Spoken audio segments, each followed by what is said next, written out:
Olá, eu sou a Rosa Bressan, do podcast O Livro das Profissões, direto de São José do Rio Preto, e hoje o meu convidado, nosso convidado, é o Vitor Hugo. Vitor Hugo é empresário da área da barbearia. Vitor, seja bem-vindo. Obrigado, muito obrigado pelo convite. Espero poder somar com vocês aí no bate-papo de hoje. Com certeza, Vitor, você é um jovem, me surpreendeu pela tua história, por onde você já conseguiu chegar com tão pouca idade, né? Qual que é a sua idade mesmo? 26 anos, sou de 1998. 26 anos, olha só. Tão jovem, já construiu aí uma jornada admirável. Estamos na luta. Muita gente empreende, sabe? Empreender não é fácil, é desafiador todos os dias. E não é só empreender, é equilibrar. No meu caso, já ser marido, ser pai, ser dono de empresa, ser líder, ser barbeiro também, né? Conseguir conciliar tudo isso realmente é um desafio muito grande, mas a gente segue na luta, tá dando certo. Bacana, e os múltiplos papéis, né, Vitor? Múltiplos papéis, exatamente. Vitor, você comentou agora que você também é barbeiro. Você começou como barbeiro. Como isso, foi o na seu verdade, início? foi assim. Com 12 para 13 anos, mais ou menos, eu não estava indo muito bem na escola, não gostava de estudar, e minha mãe começou a ser chamada lá frequentemente, e ela já tinha um salão na época, né? Minha mãe cabeleireira já faz tempo, é meio que de família, o segmento, né? A herança. Isso. E aí eu não estava indo muito bem na escola e tal, e minha mãe falou assim, ó, é o seguinte, ou você vai estudar ou você vai trabalhar, eu não vou criar filho vagabundo, mais ou menos essa a versão, né? E ela falou, então você vai sair da escola e a hora que você vai pegar o ônibus, vai pro meu salão me ajudar a trabalhar. Seja fazendo ali... no começo eu comecei recebendo um dinheiro, servindo um café, varrendo um chão, né? Mas logo ali, diante da necessidade dela mesmo, eu comecei a lavar um cabelo nos dias de mais movimento. Sim. De repente eu tava prendendo um cabelo, aí tava secando, escovando, cortando, aí eu já comecei a atender. Só que o ramo no feminino nunca foi muito a minha praia, né? Por mais que eu comecei ali, aprendi cortando o cabelo feminino, que é uma grande dificuldade dos próprios cabeleireiros mesmo, do feminino. Você começou com o mais difícil do corte. Comecei com o mais difícil, que é o corte na tesoura, né? Hoje em dia até tem muitos barbeiros que já estão há muito tempo na profissão e ainda assim tem dificuldades com o corte na tesoura. Então assim, eu comecei do mais difícil. Eu até sou da seguinte estratégia. Tudo que eu vou fazer de novo, eu tento começar pelo mais difícil. Porque eu sei que é o melhor modo para aprender algo, né? Sim, foi o modo que te ajudou a se desenvolver. Isso, né? Eu aprendi dessa forma. Tudo que eu vou fazer hoje eu vejo pelo lado mais difícil e acaba que eu acabo destrinchando mais rápido. A gente se põe a pensar de uma maneira buscando, pô, esse é o mais difícil, então o mais fácil eu vou conseguir. A maioria começa pelo processo inverso. E mesmo assim eu fiquei com quase um ano atendendo no feminino com a minha mãe. E naquela época minha mãe já estava um pouco mais do que no começo, ela já tinha avançado na carreira e ela sempre gostou muito de estudar, tecnicamente principalmente. Quando ela tinha alguma adversidade, alguma coisa que acontecia que ela não sabia o que resolver, o que é comum para muitos cabeleireiros, porque é muita coisa. É corte, é alisamento, a química em geral, é cor. E quando você fala de cor, então vira uma banana o negócio, né? É muita coisa. E ela sempre gostou muito de estudar. Então, conforme ia tendo algumas adversidades técnicas, ela ia fazendo alguns contatos com as marcas, buscando curso, e com isso, rapidamente, ela começou a ter uma bagagem técnica muito boa. Dessa forma, ela começou a dar aula numa escola. E foi nessa escola onde eu tive o primeiro contato com a barbearia. Um dia eu estava lá esperando ela a finalizar a aula que ela estava aplicando para os alunos e tinha o setor da barbearia que estava iniciando uma aula, né? E aí eu conheci. Foi o meu primeiro contato, gostei, achei um ambiente legal, já era uma música diferente. Com quantos anos já? Aí eu estava com 13, 14. Novinho. Eu comecei a ajudar ela com 12 anos. Então fiquei quase um ano ali tendo esse contato no salão, aprendendo a atender. Eu aprendi, como eu disse, pelo começo, pelo mais difícil, que é o atendimento mesmo, né? Hoje em dia a gente tem muita gente na área técnica que vai muito bem, mas tem uma dificuldade comercial enorme. E acaba ganhando menos do que aqueles que têm mais habilidade comercial e menos técnica, né? Porque, lógico, o ideal é uma mistura dos dois, mas o comercial é o que manda, principalmente, né? Sim. Então, eu comecei ali. Mas esse meu primeiro contato na barbearia foi muito marcante, porque... Pra mim foi assim, é onde eu comecei a ver novas possibilidades, porque eu passei a gostar daquilo, né? Eu entrei na sala de aula, eu me lembro como se fosse hoje, a música tocando, aquele cheiro de pós-barba que tem até hoje nas barbearias, e uma música já mais rock, a galera tocando um papo, dando risada. Eu falei, pô, gostei desse ambiente, é aqui que eu quero trabalhar. E aí eu vi a possibilidade de continuar no cabelo, que era algo que eu já estava ali mais habituado, mas partir para um lado mais masculino da parada, né? E aí foi onde a gente começou. Eu fiquei um ano mais ou menos com ela ali, aprendendo, treinando, fazendo aula. Ela sempre investiu muito no começo, me ajudando com máquina, com cadeira. Na época ela tinha um salão dela. E aí ela colocou uma cadeira de barbeiro pra mim, logo a gente alugou a sala do lado, e aí eu fiquei com ela ali na Avenida Potirendaba, que foi onde a gente iniciou, próximo ali da caixa d'água da Avenida Potirendaba, aqui em São José do Rio Preto, você conhece? Conheço. E aí a gente ficou uns 3, 4 anos ali. E aí ela foi crescendo cada vez mais, ficando cada vez mais conhecida no meio dos clientes. Tinha clientes que vinham de regiões mais nobres para fazer cabelo com ela, porque ela tinha um preço mais acessível por ser do bairro, mas já tinha um trabalho técnico bem acima da média, né? Entendi. E logo isso trouxe a oportunidade para ela de mudar para uma área mais nobre, que é onde ela está hoje já há quase 8 anos, que foi na Redentora. Hoje ela está lá até hoje, né? E na época ela falou, ó, já tem 2 opções agora. Já tem 3, 4 anos que você está aí na barbearia, né? Ou você continua sozinho, ou você vem comigo para Redentora, né? Aí eu parei para pensar, eu cheguei a cogitar ficar, mas eu tinha 16, 17 anos. Eu falei, como é que eu vou tocar um negócio sozinho? Né? Particularmente eu tive medo, porque até então era tudo responsabilidade dela. Eu só ganhava o meu dinheiro. Trabalho, né? Só executava. Não pagava nem uma conta de água lá no começo para ajudar. Era tudo por conta dela e eu pegava o dinheiro e guardava tudo no bolso, né? Então isso também foi uma coisa que me trouxe um amadurecimento um pouco mais rápido, porque com 14, 15 anos eu já ganhava 3, 4, 5 mil reais. Faturava, mas como não tinha custo nenhum, ficava tudo no meu bolso, né? E enquanto eu ia num rolê com os amigos, alguma coisa, malemar tinha alguém que trabalhava, quem dirá alguém que ganhava 4, 5 mil. Sim. Então isso começou a proporcionar um amadurecimento da vida pessoal também. Mas aí eu falei, bom, eu não vou tocar um negócio sozinho, eu vou com ela. Quando eu fui com ela, foi uma primeira onda baixa do meu negócio, da minha vida profissional, na verdade. Porque eu saí de uma região da qual eu cobrava 15, acho que era 18 reais, cabelo e barba. Era 18 reais o cabelo e barba. E eu fui para uma região que era Redentora, onde se eu cobrasse os mesmos 18 reais, esses clientes não iam acompanhar. Porque além de ter tido toda essa mudança geográfica, era uma mudança também de percepção de valor. Exatamente. Né? Tipo assim, comercial, aquela galera do bairro não estava disposta a pagar outro preço. Ou melhor, não estava disposta nem a consumir nesse bairro. Sim. Porque só de falar, putz, é Redentor, vai ficar caro, né? Na época. E eu não segui com essa ideia. Eu falei, não, eu vou fazer o mesmo preço. Mesmo fazendo o mesmo preço, eu levei 5 clientes de 200 e poucos que eu tinha, foi muito. Né? Então eu comecei do zero novamente, vamos dizer assim, né? Fazendo alguns clientes ali novos, alguns que já tinham no salão, alguns que já eram clientes, porque ela assumiu uma administração, né? Entendi. De um salão. Então abaixou, mesmo assim abaixou, aí eu dei aquela desanimada, até cheguei a atender um ou outro feminino para voltar a rentabilizar, mas aí foi onde eu desanimei mesmo da profissão. Falei, putz, será tal? Eu comecei a ter mais contato na parte de gestão nesse momento, porque foi onde a minha mãe veio a necessidade, porque antes era ela e mais uma pessoa, mais 2 pessoas, ela e mais 2 e eu na barbearia. De repente ela assumiu uma gestão com quase 20 colaboradores e passou a ser dela. E aí começou a vir desafios de gestão, desafios que nem eu nem ela teve. E foi onde eu comecei a ajudar ela e ter esse primeiro contato com a gestão. Entender que tinha que ter um controle financeiro. Negócio, isso, porque antigamente o que a gente fazia? Ganhava o dinheiro e botava no bolso. E pagava as contas e consumia. Era só você? Era só nós, a gente ia se virando. O mês que vendia menos a gente segurava, gastava menos. Não tinha uma projeção, não tinha programação, não tinha nada, né? Mas quando a gente mudou para uma estrutura maior, com mais demanda, com mais custo, com colaboradores, a gente entendeu que a necessidade de entender sobre o negócio era maior do que entender de cabelo, né? Sim. E aí foi onde começou os desafios em relação à gestão de pessoas, manter uma equipe, saber delegar, ter um fluxo de caixa, organizar o dinheiro, entender o papel do colaborador, do contador, do jurídico, de tudo isso. Porque até então, como eu te disse, era malemar, a gente tinha MEI, né? Então, assim, foram cenários muito contrastantes. Vocês compraram toda a administração, toda a carteira? Assumiu todo o salão. A parte de contabilidade, jurídica, tudo... Vocês assumiram? Tudo. Na época, a dona do salão, ela estava com um problema familiar e ela ia precisar sair de cena, né, por conta do marido doente. E ela fez uma proposta na época, minha mãe... Por que surgiu essa proposta pra minha mãe na época? Porque direto essa pessoa precisava de freelancers. E às vezes minha mãe ia num evento, alguma coisa lá, prestar um serviço. E aí nessa ida e vinda, ela sugeriu pra Cléo, minha mãe, por que você não compra isso aqui? Tô querendo vender e tal. Aí negociou, veio acontecer.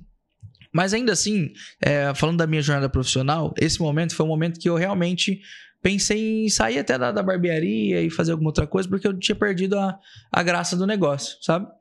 E tendo aquele contato com a gestão, cheguei a ficar um período mais no administrativo e o negócio estava indo bem, estava indo muito bacana. O clube, que ela tem lá, um clube da escova também. Você é filho da Cleo. Sou filho da Cleo. Conhece a Cleo? Onde eu vou, o pessoal conhece a Cleo. Filho da Cleo. Filho da Cleo, do clube da escova. E lá o negócio começou muito bem. E nessa do negócio muito bem, tava uma demanda de clientes novos e tal. E aí foi onde nessa demanda nova, o pessoal vindo, conhecendo, que eu conheci a Tati, que é minha esposa hoje. Ela foi como cliente. Na época, elas estavam num momento familiar onde elas estavam investindo numa jornada de empreendedorismo também. E casou que na época a gente estava tentando expandir para a questão de filiais do Clube da Escova. E aí a gente montou um projeto de consolidação de marca para elas em relação ao clube. E elas montaram uma outra unidade própria delas, mas com a consolidação da nossa marca, né? Entendi. E o nosso processo e tal. Isso. Esposa E aí, a princípio, com outras pessoas? Ela é a mãe, né? Ela é a mãe e mais os colaboradores. Tá. E aí, a princípio, foi a gente se conheceu comercialmente, mas foi rolando, a gente veio a calhar o relacionamento, né? E aí foi onde, aos poucos, eu fui amadurecendo um pouco mais e pensando um pouco mais no futuro. Né? Um relacionamento, outra pessoa, a minha ambição começou a mudar de foco, porque quando eu comecei, a minha vontade era ter um computador como esse, uma CPU igual aquela para jogar, para ficar 12, 14, 16 horas jogando, né? Um fone diferente, e com isso, com a barbearia, eu consegui. Mas a hora que você começa a namorar, pensar um pouco mais de futuro, veio novas ambições, um casamento, né? Família, um carro, uma casa, viagem, e você não consegue fazer isso aí ganhando entre aspas, né? Faturando, o que eu tava faturando na época, 4, 5 mil. E aí a Tati sempre tentando entender o que seria bom, o que eu gostaria, né? E ela teve uma sensibilidade na época de entender que eu gostava da barbearia, que eu tinha que voltar pra barbearia, mas que talvez eu tinha que então ir para um lugar meu. Tinha que despertar, ter essa independência, né? Na verdade, hoje eu avalio como sair debaixo da asa da mãe, né? Para sofrer ali as dores. Sim. E amadurecer. Que é necessário. Extremamente necessário. Eu conheço muita gente ainda hoje que sofre, não avança na vida porque ainda não teve essa parada pessoal de enfrentar os próprios desafios. Sim. Fica muito dependendo da opinião do outro, talvez por uma questão de dependência da criação emocional, mas enfim, isso bloqueia muita gente, né? É bom, por um lado, e hoje sendo pai, principalmente, eu entendo como que funciona, né? Eu até brinco que a gente aprende a ser filho depois que vira pai, né? Hoje eu entendo muita coisa que meu pai, que minha mãe fez por mim, pelo fato de eu ser pai. Mas são coisas da vida. E aí veio essa parada, o relacionamento nosso foi firmando cada vez mais, a gente passou a morar junto, comecei a ver como que era ter uma responsabilidade ali, assumir uma casa, gerenciar uma casa, pagar conta, né? Porque até então não pagava, até então só gastava com coisas pra mim, né?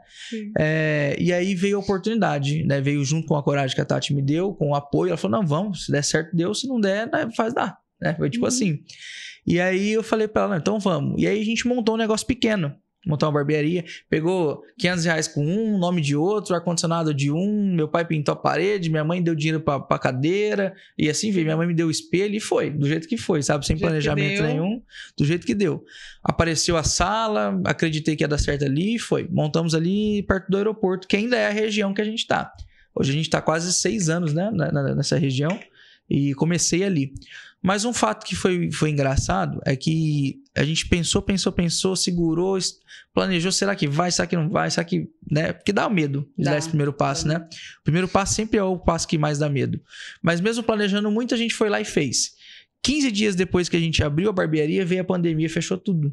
A gente ficou 6 meses com o negócio fechado. Vocês abriram bem no comecinho da pandemia. Foi 15 dias antes de começar aquele negócio de lockdown. Fecha tudo, para tudo. Foi um pouco depois do carnaval, eu acho, né? De 2000 e não sei quanto, porque depois da pandemia eu esqueci os anos, não 2020, sei. Eu estava conversando ontem com um amigo sobre isso. Depois da pandemia eu já não lembro mais o que aconteceu. Foi 2020. Foi 2020. A gente casou 19 ou 20? Foi. Ah lá, tá vendo como eu esqueci? Nós casamos em 21. A Tati, esposa dele, tá aqui nos bastidores do lado. E o ponto, né? O ponto dele a Tati tá aqui. Porque eu realmente, depois da pandemia, bagunçou minha cabeça. E aí a gente sofreu esse começo e foi muito complicado, porque você abriu um negócio, você tinha expectativas, você tinha vontades e quando você é forçado a trabalhar, para quem não gosta, é ruim. Mas quando você tem um projeto e você é forçado a não trabalhar, é ainda pior. Né? É ainda pior. Porque já mexe com sonho, mexe... Exatamente. No seu caso, veio da questão emocional também, porque você desanimou. Você começou bem na juventude, depois desanimou, e quando você tenta reacender isso, vem esse outro baixo. É forçado a parar de novo. Então, assim, teve altos e baixos no profissional, como eu te disse, e esse foi um deles, né? Por sorte, entre aspas, vamos dizer assim, a Tati, que na época, a Tati hoje é formada em pedagogia, e na época ela dava aula num projeto, o projeto veio a fechar por conta da pandemia, né? Porque não tinha mais demanda, as crianças não iam para a escola.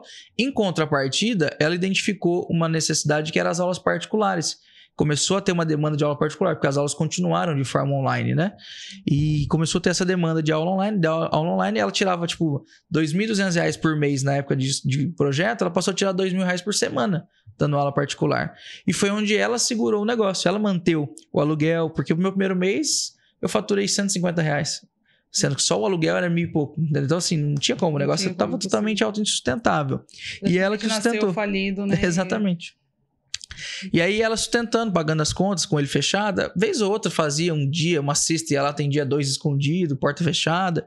Mas assim, só para não ficar dentro de casa 24 horas, né?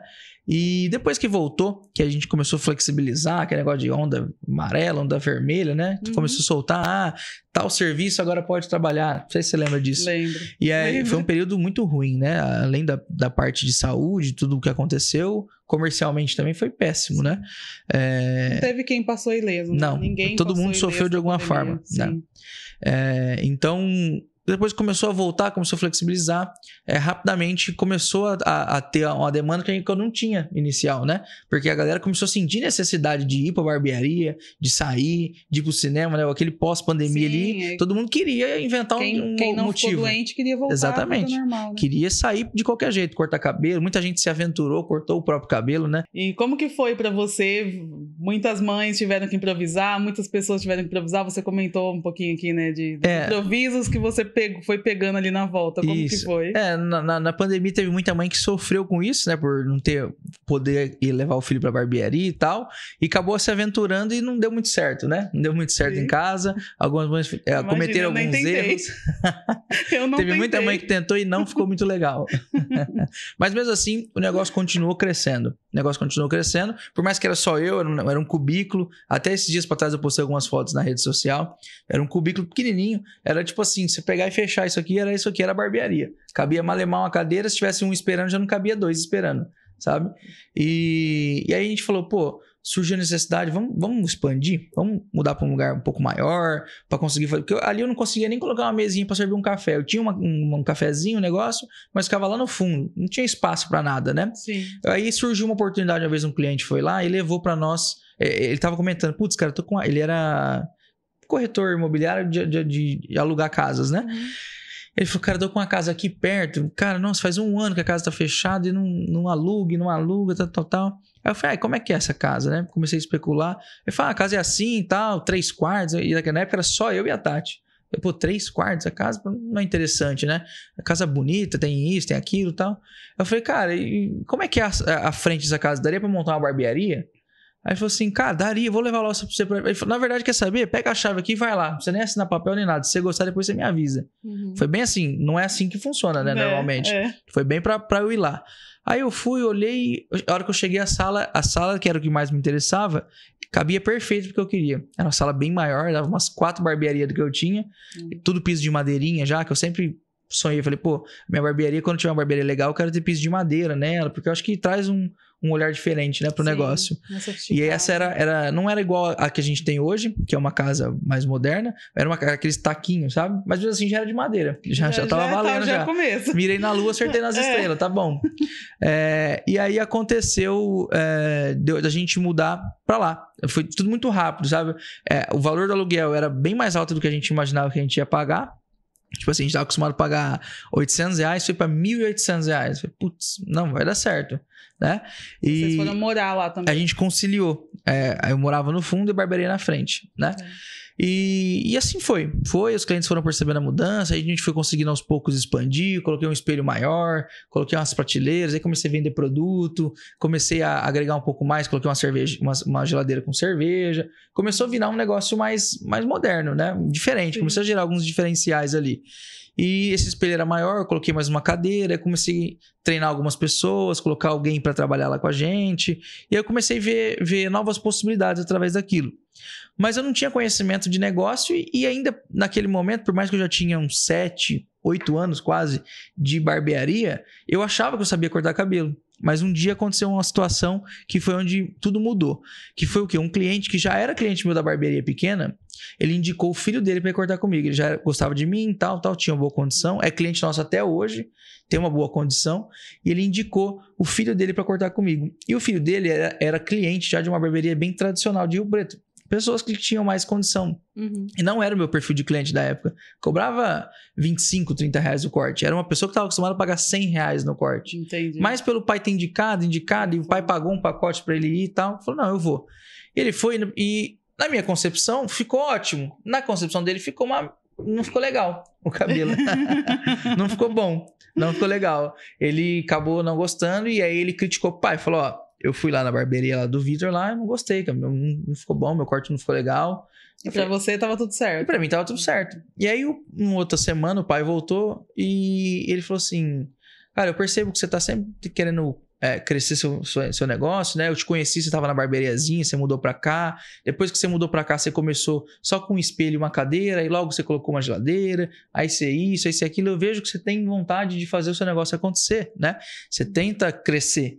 Mas eu acho que tá faltando uma coisa que é muito importante pra você. Aí eu falei, o quê? Ele falou, procura um curso, você não sabe cortar cabelo. Ele falou desse jeito pra mim. Na época ali eu nem soube como receber aquilo. Um corte dele que eu demorava tipo 15 minutos pra fazer, eu demorei 1 hora, eu comecei a tremer, atrasei tudo. Ele falou como isso assim? Antes do corte. Ele falou durante o corte, assim, né? Cortando e tal. Eu ia fazer a barba dele ainda. Aí ele falou, cara, procura um curso, você não sabe cortar cabelo. Você não sabe. Aí, como é que você quer crescer um negócio se você não sabe fazer o básico, né? Hoje eu vejo assim, ele não falou isso. Uhum. Na época, na hora que ele falou isso ali, eu já fiquei surdo, a mão gelou. Eu demorei 3 meses pra conseguir contar isso pra Tati. Toda vez que eu ia falar isso pra ela, eu chorava. Porque eu tinha vergonha, pô. Como é que eu tenho 8 anos de barbearia e eu não sei cortar cabelo? Isso, né? Você tava com quantos anos quando aconteceu? Eu já tava com quase 8 anos de barbearia. Se eu comecei com 12, eu tava com uns 20. Foi uns 4, 5 anos atrás. Uns 4, 5 anos atrás. Hoje a gente vai fazer 3 anos de Espaço de Vito. Foi logo no começo de antes da onde a gente tava, né? Foi isso, uns 4, 5 anos atrás. Ele falou, cara, procura um curso, você não sabe cortar cabelo. Eu falei, pô, mas como assim? Aí depois que eu contei pra Tati, a Tati falou, vamos buscar um curso, sei lá. Mas naquela época eu tinha uma inversão de valor muito Você grande. Você ficou 3 meses cortando. Fiquei batendo aquilo na cabeça. E aí eu comecei a avaliar que eu queria algumas coisas, mas o modo como eu estava vivendo não era compatível com o que eu queria. Foi aí que ali, por isso que eu falei pra você que foi um grande momento pra mim profissional. Foi uma virada de chave isso aí. E toda vez que eu converso com ele, até hoje, que ele é cliente nosso, eu falo, o senhor, o doutor, ele é advogado. Eu falo, doutor, se não fosse o doutor na minha vida, não tinha tudo isso aqui que eu tenho hoje. Porque foi ele, aí ele fala ainda, não, eu só te falei, quem me fez tudo isso aí foi você, né? Mas realmente quando a pessoa fala algo também, ele fala e você recebe. Exatamente. Né? Aí vai do que eu faço com isso, né? Eu poderia muito bem falar pra ele, vai cortar em outro lugar, então, você poderia deixar teu filho. O orgulho te dominar e não fazer nada com essa informação, né? Exatamente. Aí eu fiquei pensando naquilo, e eu falei, bom, beleza. Contei pra Tati, a gente falou, tá, vamos fazer então alguma coisa. E aí eu comecei a avaliar alguns cenários, comecei a fazer alguns cursos, comecei a ver alguns vídeos no YouTube, e eu via muito falar sobre mentalidade na época, né? Já desde aquele momento, hoje é um assunto ainda mais em alta, mas eu comecei a ver que tinha muita gente quebrando ainda aquela parte superficial do porquê você não cresce, né? Na época da barbearia. E aí eu vi que eu tinha uma inversão de valor muito grande. Por exemplo, a minha máquina era uma máquina que fazia 6, 7 anos que eu tava com ela, com o dente quebrado, faltando um carregador, mas o meu computador, como eu te disse, era um de 6, 7 mil. Minha máquina era uma de 300. Produto, quando acabava, às vezes eu ficava 1 mês sem repor uma pomada, mas a cerveja de final de semana estava garantida. Que é o básico. Então, assim, eu percebi que eu tinha uma inversão de valor na minha vida. Eu tava dando mais valor pro meu pessoal, eu não reinvestia nada no negócio, assim, com consciência, eu só ia colocando coisas decorativas. Mas eu não tinha um investimento no negócio, na estrutura, no meu conhecimento. Eu não investia no meu CNPJ. investi no meu CPF. E aí foi onde eu falei, não, eu vou mudar tudo isso. Vendi tudo que eu tinha de computador. Na época o computador valia 8, eu vendi por 4. O celular valia... Na época a minha máquina era mais antiga. O meu celular era o do ano. Top. Na época eu tinha lançado o iPhone XR, o 11, não sei qual que era. Era o top. Entendeu? Eu vendi, peguei um celular mais antigo e comecei a investir em conhecimento para o negócio. E aí foi onde tudo começou a mudar. Porque eu comecei a frequentar novos ambientes, comecei a conhecer novas pessoas, comecei a ter novas ideias e, consequentemente, você começa a ter novos resultados, né? Sim. E aí foi crescendo. Mas ainda assim... Você começou a mudar o seu ambiente também, as pessoas que você convivia. Tudo. Porque quando você começa a estudar, o que aconteceu naquele momento? Eu falei, a partir de hoje a prioridade é meu negócio. Tudo que vier na frente do meu negócio, lógico, a não ser que seja família, eu não vou permitir. Uhum. Aí, às vezes, eu falava assim, a galera ligava, e aí, bora tomar uma hoje? Não, hoje não dá. Ah, mas por que não dá? Mas porque não dá? Porque eu vou estudar pro meu negócio. Ah, não, larga a mão disso daí, tal. Ah, vamos no final de semana pro rancho? Não dá, vou pra um curso. Ah, larga a mão de... Aí eu comecei a entender que tinha pessoas que estavam atrapalhando o meu negócio. Aí, nesse momento, muita gente, hoje a gente conversa com a galera, a gente dá alguns cursos, faz algumas mentorias, e o pessoal hoje tem dúvida, né? Como que eu mudo de ambiente? O primeiro passo, que foi o que eu fiz na minha prática, é fechar as portas para entrar pessoas no seu ambiente. Cria o seu próprio livro, fica na tua bolha. Consequentemente, aí você começa a acessar novos. Porque muita gente fala assim, né? Ah, eu não frequento novos ambientes porque eu não conheço ninguém, eu só conheço fulano, então eu só ando com fulano. Mas se o fulano me atrapalha, fecha a porta pro fulano e fica quietinho, que logo o ciclano aparece. Começa a olhar pro outro lado. Então foi isso que eu fiz lá na época. E aí, hoje a Espaço de Vitor, ela tem um projeto bem mais robusto, porque eu tenho um sócio. Que esse sócio já é conhecido meu há 10 anos já. E ele sempre falava para mim, mesmo antes de eu estar preparado para isso, ele falava, cara, você tem potencial, vamos montar um negócio junto, eu invisto, tal. E eu sempre assim, não querendo essa responsabilidade, né? Não tinha coragem para isso, para montar um negócio mais robusto, porque eu sabia o que ele pretendia. Ele não queria montar uma barbeariazinha, ele queria montar um negócio. E eu não estava preparado para aquilo. Mas, nesse período... Essa questão que você comentou é importante da mentalidade, da visão, olhar para o negócio, né? Eu tenho uma barbearia ou eu tenho um negócio? É o que muita gente sofre hoje, né? As pessoas, o cara que ele abriu uma barbearia, ele não é barbeiro mais. Ele é dono de um negócio e corta cabelo. Hoje em dia, 95% acha que ele é barbeiro. E ele é dono da barbearia. Por isso que eu falo hoje, cara, se você não quer ser dono, seja colaborador.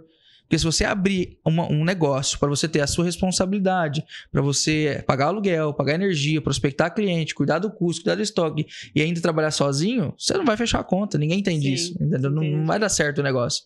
E pode até dar para um certo momento, mas ele não é sustentável. Porque se você pegar uma dengue, acabou. Entendeu? Eu não tô falando nem de quebrar um braço, tô falando de pegar uma dengue. 5 dias, 7 dias, você recupera. Entendeu? Então, assim, é muito risco para uma pessoa trabalhar sozinha. Mas naquela época, e aí como você disse, a mentalidade naquela época mudou um pouco. E aí surgiu novamente essa oportunidade. Pela 4ª vez ele falou, cara, e aí, vamos montar um negócio? Aí eu falei, cara, vamos montar um negócio. Ele realmente acreditava em você. Ele realmente acreditava. E é uma grande sociedade até hoje, tem dado muito certo. E a gente tem projeção de crescimento cada vez mais. Eu falei, cara, então vamos montar um negócio. Pegou eu com a veia do empreendedorismo pulsando, né? Eu falei, vamos montar um negócio. Eu tenho um projeto na minha cabeça, com base no que eu venho estudando, nas referências que eu tenho tendo, né? Que eu tenho tido. Eu penso em fazer um negócio assim, eu acho que tem que ser assado. Aí você faz aquele planejamento besta, né? Que todo mundo faz no começo. A gente cortar X cortes a tantos reais, a empresa vai custar, né? Aquela bobeira do começo que todo mundo faz. Normal. Erramos bastante na sociedade no início, né? Do projeto. Mas ele falou, então vamos. Aí montamos o projeto Espaço de Vitor, que é o que a gente tem hoje, que é a nossa empresa hoje, que vai completar 3 anos de operação dia 15 de fevereiro. E hoje... Dia do meu aniversário. 15 de fevereiro. 15 de fevereiro. A Nenê é 10, né? A Nenê é 10 de fevereiro. E a gente começou a namorar 4 de fevereiro. E casou... Mas não foi em fevereiro, foi em setembro. Ela achou que eu ia errar. Casou dia 6/9. Exato, até esposa nos bastidores tem que prestar atenção no que vai falar. Qualquer coisa eu só jogo, casou, e aí ela dá a continuação. E aí o projeto começou. Na minha cabeça, a ideia era ser uma excelente barbearia, tanto para o cliente quanto para o barbeiro. Porque nessa jornada toda aí também, eu lembro que eu pulei essa etapa, mas eu fui colaborador por alguns meses em uma outra barbearia. Só foi a única barbearia que eu trabalhei. E por mais que era uma boa barbearia... Que não era da sua mãe. Não, que não era da minha mãe. Por mais que era uma boa barbearia para os clientes, para os colaboradores, na minha concepção, tinha muita coisa que podia melhorar. Muitas coisas básicas que poderiam melhorar para os colaboradores. E eu pensei, bom, o dia que eu for ter a minha barbearia, eu quero que ela seja excelente para os clientes e excelente para os colaboradores, né? E aí eu abri a Espadas de Vito, fizemos um baita projeto e trouxemos vários diferenciais, tanto na estrutura quanto na experiência do cliente e para o colaborador também. Falei, vamos montar um negócio que para o colaborador vale a pena, que as pessoas tenham vontade de trabalhar lá, que tem uma estrutura para ele almoçar, tem um local para ele descansar. Na época até erramos demais com isso. Oferecemos, vamos dizer... abrimos muito os braços. Para os colaboradores. Isso, para os colaboradores, para não usar o termo. Abrimos muito os braços e aí, quando você abaixa demais, a calça também abaixa junto, né? E aí, erramos muito na gestão de pessoas, acreditávamos em algo, fazíamos as coisas de uma forma e não deu certo. Mas quando você tem um negócio, um investimento maior, eu pelo menos depois desse momento, eu comecei a pensar assim, não tem chance de dar errado. Tem um modo que deu errado, mas se não deu certo desse modo, eu vou tentar de outro. E aí a nossa busca por conhecimento ampliou cada vez mais. Hoje, na minha vida profissional, o que mais me impactou foi a determinação pela busca do conhecimento. Acho que é o inconformismo. Nunca me permiti dar errado em nada que eu me propus a fazer. Falando, eu vou ser um orador. Meu plano é ser um grande orador para 2030. Então, eu preciso treinar isso.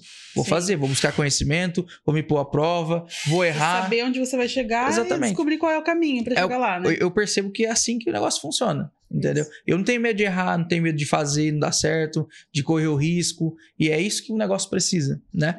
Eu trouxe essa minha personalidade para dentro do negócio e hoje a Espadas de Vito ela vem se tornando uma referência na cidade, porque ela já atingiu resultados acima da média. Não é toda barbearia que tem a mesma estrutura que a nossa. Não é toda barbearia que tem a mesma gestão que a nossa. Não é toda barbearia que tem o mesmo faturamento que a nossa. Não somos a melhor e assim, pretendemos ser, mas num bom sentido. Não em ser de forma arrogante, né? Mas ser a melhor para os nossos clientes, ser a melhor para os nossos colaboradores e ser a melhor para nós que somos donos. Afinal, a gente investiu em toda a empresa com o objetivo de ter dinheiro, de ter lucro, de ter receita em cima daquilo, né? E a Espadas de Vito hoje vem trazendo, vem tido, né? Um posicionamento muito profissional. É o que vem quebrando o padrão, principalmente, porque hoje na barbearia, a maioria dos negócios são meio informais. A galera trabalha de short, não tem e-mail, não faz um marketing, não cuida de um padrão, não tem um nada, né? E a gente vem cuidando do nosso negócio. O Paulo conhece, muita gente às vezes tá assistindo, conhece a Espadas de Vito. É uma empresa que presta serviço na área de barbearia. Não é uma barbearia, entendeu? É diferente. Então, muito diferente. De forma breve, não sei quanto tempo foi já, mas acho que de forma breve, essa é a introdução do Vitor aí na barbearia, né, na Espadas de Vito hoje. Muito bom ver sua história e essa parte da mentalidade, Vitor. É um ponto que eu gosto muito de falar sobre isso, assim, eu fico feliz de ouvir você trazendo essa questão é uma empresa que presta serviço de barbearia. Isso foi um ponto que eu conversei há poucos dias, uma semana mais ou menos, eu estava numa consultoria com uma pessoa, com um cliente, e conversei com ele, eu falei, olha, ele tinha exatamente esse problema de achar que ele é o prestador de serviço, né? Então fica ali no operacional, eu tenho que aprender prestar aquele serviço, eu tenho que aprender apertar o botão, eu tenho que aprender fazer aquela parte que e eu falei, olha, isso que você está tentando ser o melhor, você pode contratar qualquer pessoa, você pode contratar o melhor funcionário para fazer isso. Só que você é o dono do negócio. E ali até dando um exemplo para ele entender a questão de mentalidade, que é uma pessoa que ainda não estava buscando tanta mudança de mentalidade, mas para ele entender, eu falei, você pode começar o seu negócio catando latinha na rua, desde que a sua mentalidade seja de dono da empresa de reciclagem. É o que eu falo sempre pra Tati, o dono da empresa de reciclagem que precisa começar pegando latinha. Não tem problema começar pegando latinha. Todo mundo vai ter que começar mesmo executando, fazendo operacional, talvez limpando o chão, como você falou que já fez. Com certeza. O início é assim. Só que se a mentalidade tá ali, eu sou um catador de latinha, e é o que a gente está conversando. A diferença é essa da mente, aonde a pessoa quer chegar. Qual que é a mentalidade da pessoa? É o do catador de latinha ou é o do dono da empresa de reciclagem? E eu não acho tem problema nenhum com nenhum dos dois, né? Porque também tem pessoas tem perfil para cada um. Se a gente não tem os colaboradores também, seria eu acho do dono. O problema só mora né, nesse tipo de situação na ideia de longo prazo da pessoa. Porque muita gente tem essa mentalidade, mas a vontade dela era ter outro resultado. Ninguém abre empresa para ser quebrado. Ninguém abre empresa para quebrar. Todo mundo que abre uma empresa, seja uma barbearia pequena, seja um negócio de vender capinha de celular, seja qualquer ramo. Eu acredito. Ninguém abre pensando em ser pequeno. Todo mundo abre com a questão da prosperidade. De, através do meu negócio, eu ter condição de crescer os meus filhos numa escola particular, de ter um convênio médico, de não depender de um sistema previdenciário. Todo mundo que abre um negócio, ele sai um pouco da curva ali, né? Ele sai da manada. Ele quer algo diferente. E ainda assim, tem muita gente que, mesmo querendo por algo diferente, não tá buscando entender como fazer isso. É aí que eu acho que mora o problema, né? Que é a questão da mentalidade. A questão da mentalidade. É a pessoa querer ser dono, mas com a mentalidade de funcionário. Se ele quer ser um funcionário, tudo bem, não tem problema nenhum. Mas que ele tenha a mentalidade, que ele seja o melhor funcionário, que ele saiba onde ele está, que ele saiba exatamente quem ele é, onde ele está, o que ele quer para a vida dele. Tem gente que quer passar o resto da vida, se aposentar como colaborador, tá tudo certo. Tá tudo mas bem. Então ele não tenha a intenção de ser dono com o comportamento e mentalidade de colaborador. Ou a ambição de ter os resultados que o dono tem. Entendeu? Exato. Porque muita gente hoje se compara com os resultados, né? Pô, eu tenho um carro A, o fulano tem um carro B. Eu tenho a casa tal e o fulano tem a casa Y. Mas o que o fulano faz e fez para chegar naquilo ali? Quais foram os riscos que ele teve que tomar? Qual foi o caminho que ele tomou? Né? O que ele teve que abrir mão para ter aquilo? Aí, depois que eu avaliar isso, eu vejo. Eu estou disposto a fazer isso também? Exatamente. Porque se eu tiver, aí vai dar certo então. É uma questão de tempo. Né? É que, lógico, aí entra em outro quesito que a gente estava conversando antes de começar, que é a questão da geração nova, que tem muito problema com o imediatismo, né? Esse foi um outro potencial meu também. A Tati até brinca de vez em quando, eu sei que é brincadeira, que ela fala que eu tenho cabeça de velho. Tenho 26 anos, mas cabeça de 60, 70 anos. Porque para algumas coisas, realmente, isso acaba não sendo bom para minha idade. Por exemplo, eu não sou muito fã de ficar saindo, de ir em festa, em rodeio, essas coisas assim. Mas isso é bom pro seu futuro, você sabe exatamente onde você quer chegar. É justamente por isso, porque eu acho que eu vou gastar um dinheiro, uma energia, pra uma parada que não vai me agregar em nada, né? Então, eu penso dessa forma.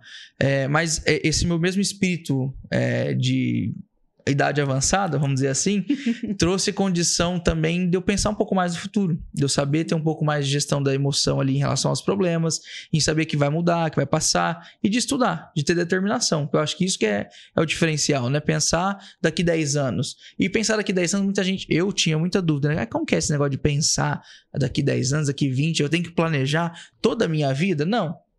Eu não vejo que é dessa forma. Que eu tenho que desenhar em 2022, eu vou estar assim. Até porque o futuro a Deus pertence. A gente não sabe.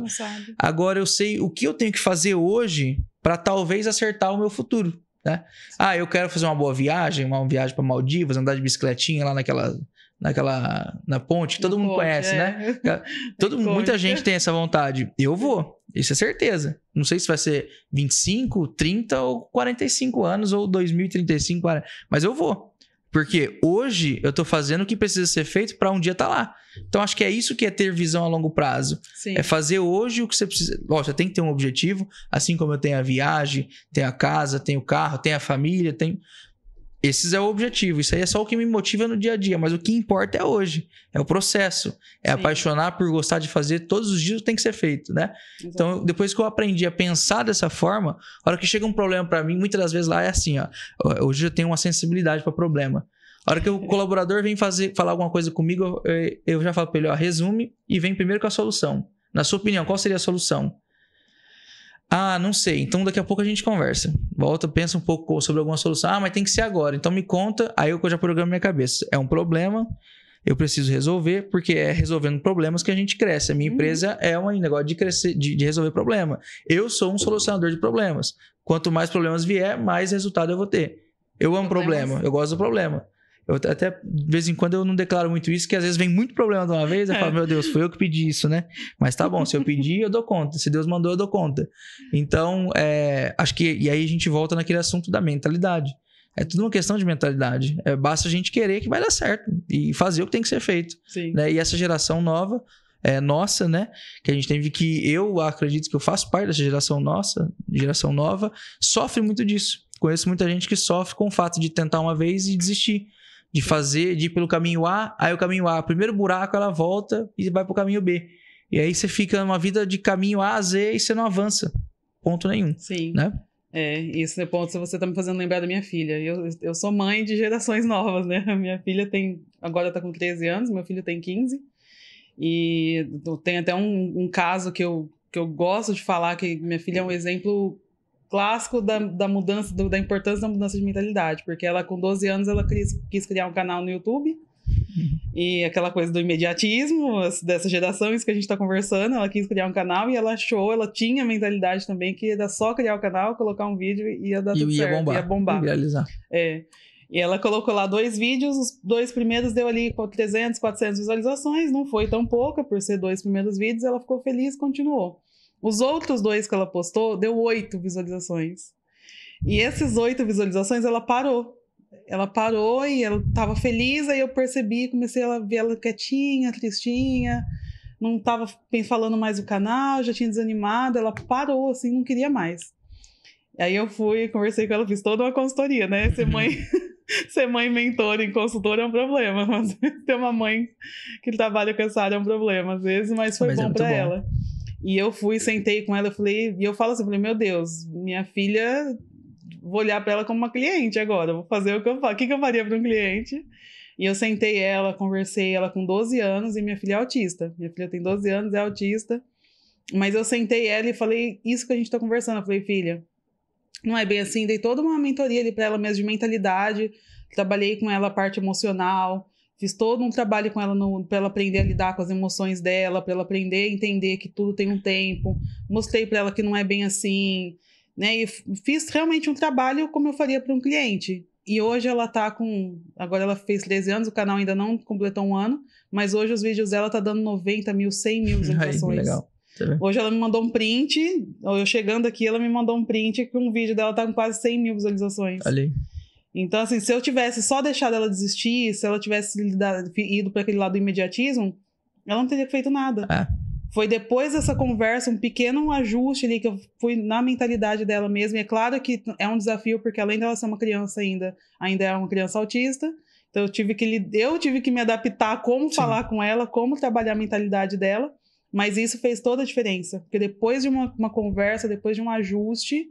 Ela voltou a criar vídeos e foi pra mim foi gratificante, porque um vídeo de 8 mil próximo já foi pra acho que umas 1.200 mais ou menos, 8 mil não, 8 visualizações, né, os 2 que deu ali que foi o que ela desanimou. Aí eu conversei, ela fez o ajuste que eu sugeri, ela fez as dicas ali que eu dei pra ela, fez os ajustes e publicou de novo. O próximo que ela publicou já passou de 1.000 visualizações. Legal. E hoje ela tá chegando em 100 mil. Então eu falei assim, é isso que a gente tá conversando, a questão do imediatismo, de saber lidar, a questão de saber adaptar, a adaptabilidade também, né? E você traz muito disso. Você traz muito de que você conseguiu se adaptar, você conseguiu a famosa resiliência, né? Tem que ser resiliente a todo momento. Sim. E eu acho que um fator muito importante nessa questão do imediatismo hoje é a tecnologia. Né? Ela tem sim os seus lados excelentes, mas trouxe esses outros lados aí, principalmente emocionais, porque hoje tudo é muito rápido. As crianças estão acostumadas com tudo muito rápido. Antigamente, se você tinha um parente seu que ia viajar para fora do país, você tinha medo de você conseguir ver ele de novo um dia. Hoje em dia basta ele te ligar no WhatsApp de vídeo que você passa o dia com ele, você enjoa dele, mesmo ele estando lá no Japão. Entendeu? Então, assim, as coisas mudaram muito. Eu lembro que tinha parente nosso que às vezes ia pra fora, fulano foi pra fora, vou mandar uma carta pra ele. Demorava 1 mês e meio pra saber se estava vivo ou não, né? Por mais que eu sou novo, mas eu lembro disso também. Então, acho que vivenciar isso aí e depois passar para o outro plano que é da tecnologia me ajudou também a ainda lembrar como as coisas funcionam. E no digital, quando a gente fala de digital, de trabalhar no digital, eu não tenho grande expertise ainda nisso, mas eu já entendi um pouco como as coisas funcionam. E é tempo, você tem que ter tempo, tem que ter prática, tem que ter constância, tem que fazer frequentemente e estudar. Ele tá atualizando a todo momento, né? Os algoritmos, cada hora é de um jeito, cada hora é de uma coisa, cada hora funciona isso, aquilo. E uma vez uma pessoa me falou assim, cara, quanto visualização dá teus vídeos? 1.000, 2.000, por isso que eu não faço, eu não gosto na época. Aí eu falei assim, cara, você já imaginou 2.000 pessoas no ambiente? Sim. Deixa eu abrir pra você aqui na tela, pra você ver quanto que é 2.000 pessoas dentro de um teatro.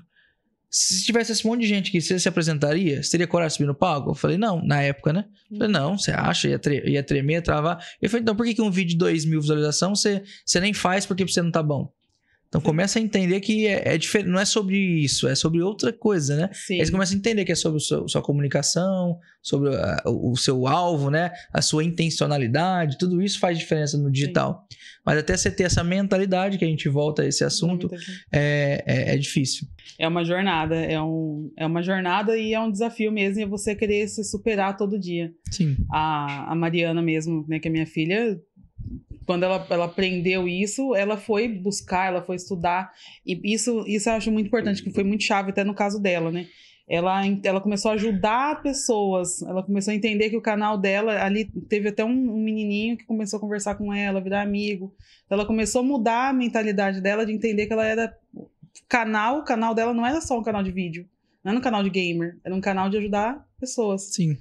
E isso para ela foi muito chave também, dela começou os menininhos, né, da idade dela, começou a conversar com ela. Teve um caso de um que falou para ela, eu tava triste hoje vendo seu vídeo, fiquei feliz.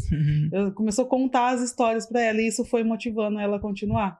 Legal. Você percebe isso em você? Você deve escutar muitas histórias, né, Vitor? Você percebe as histórias, as pessoas que chegam. Como que você vê na vida, o impacto que você leva na vida das pessoas, através do corte, né, no seu caso?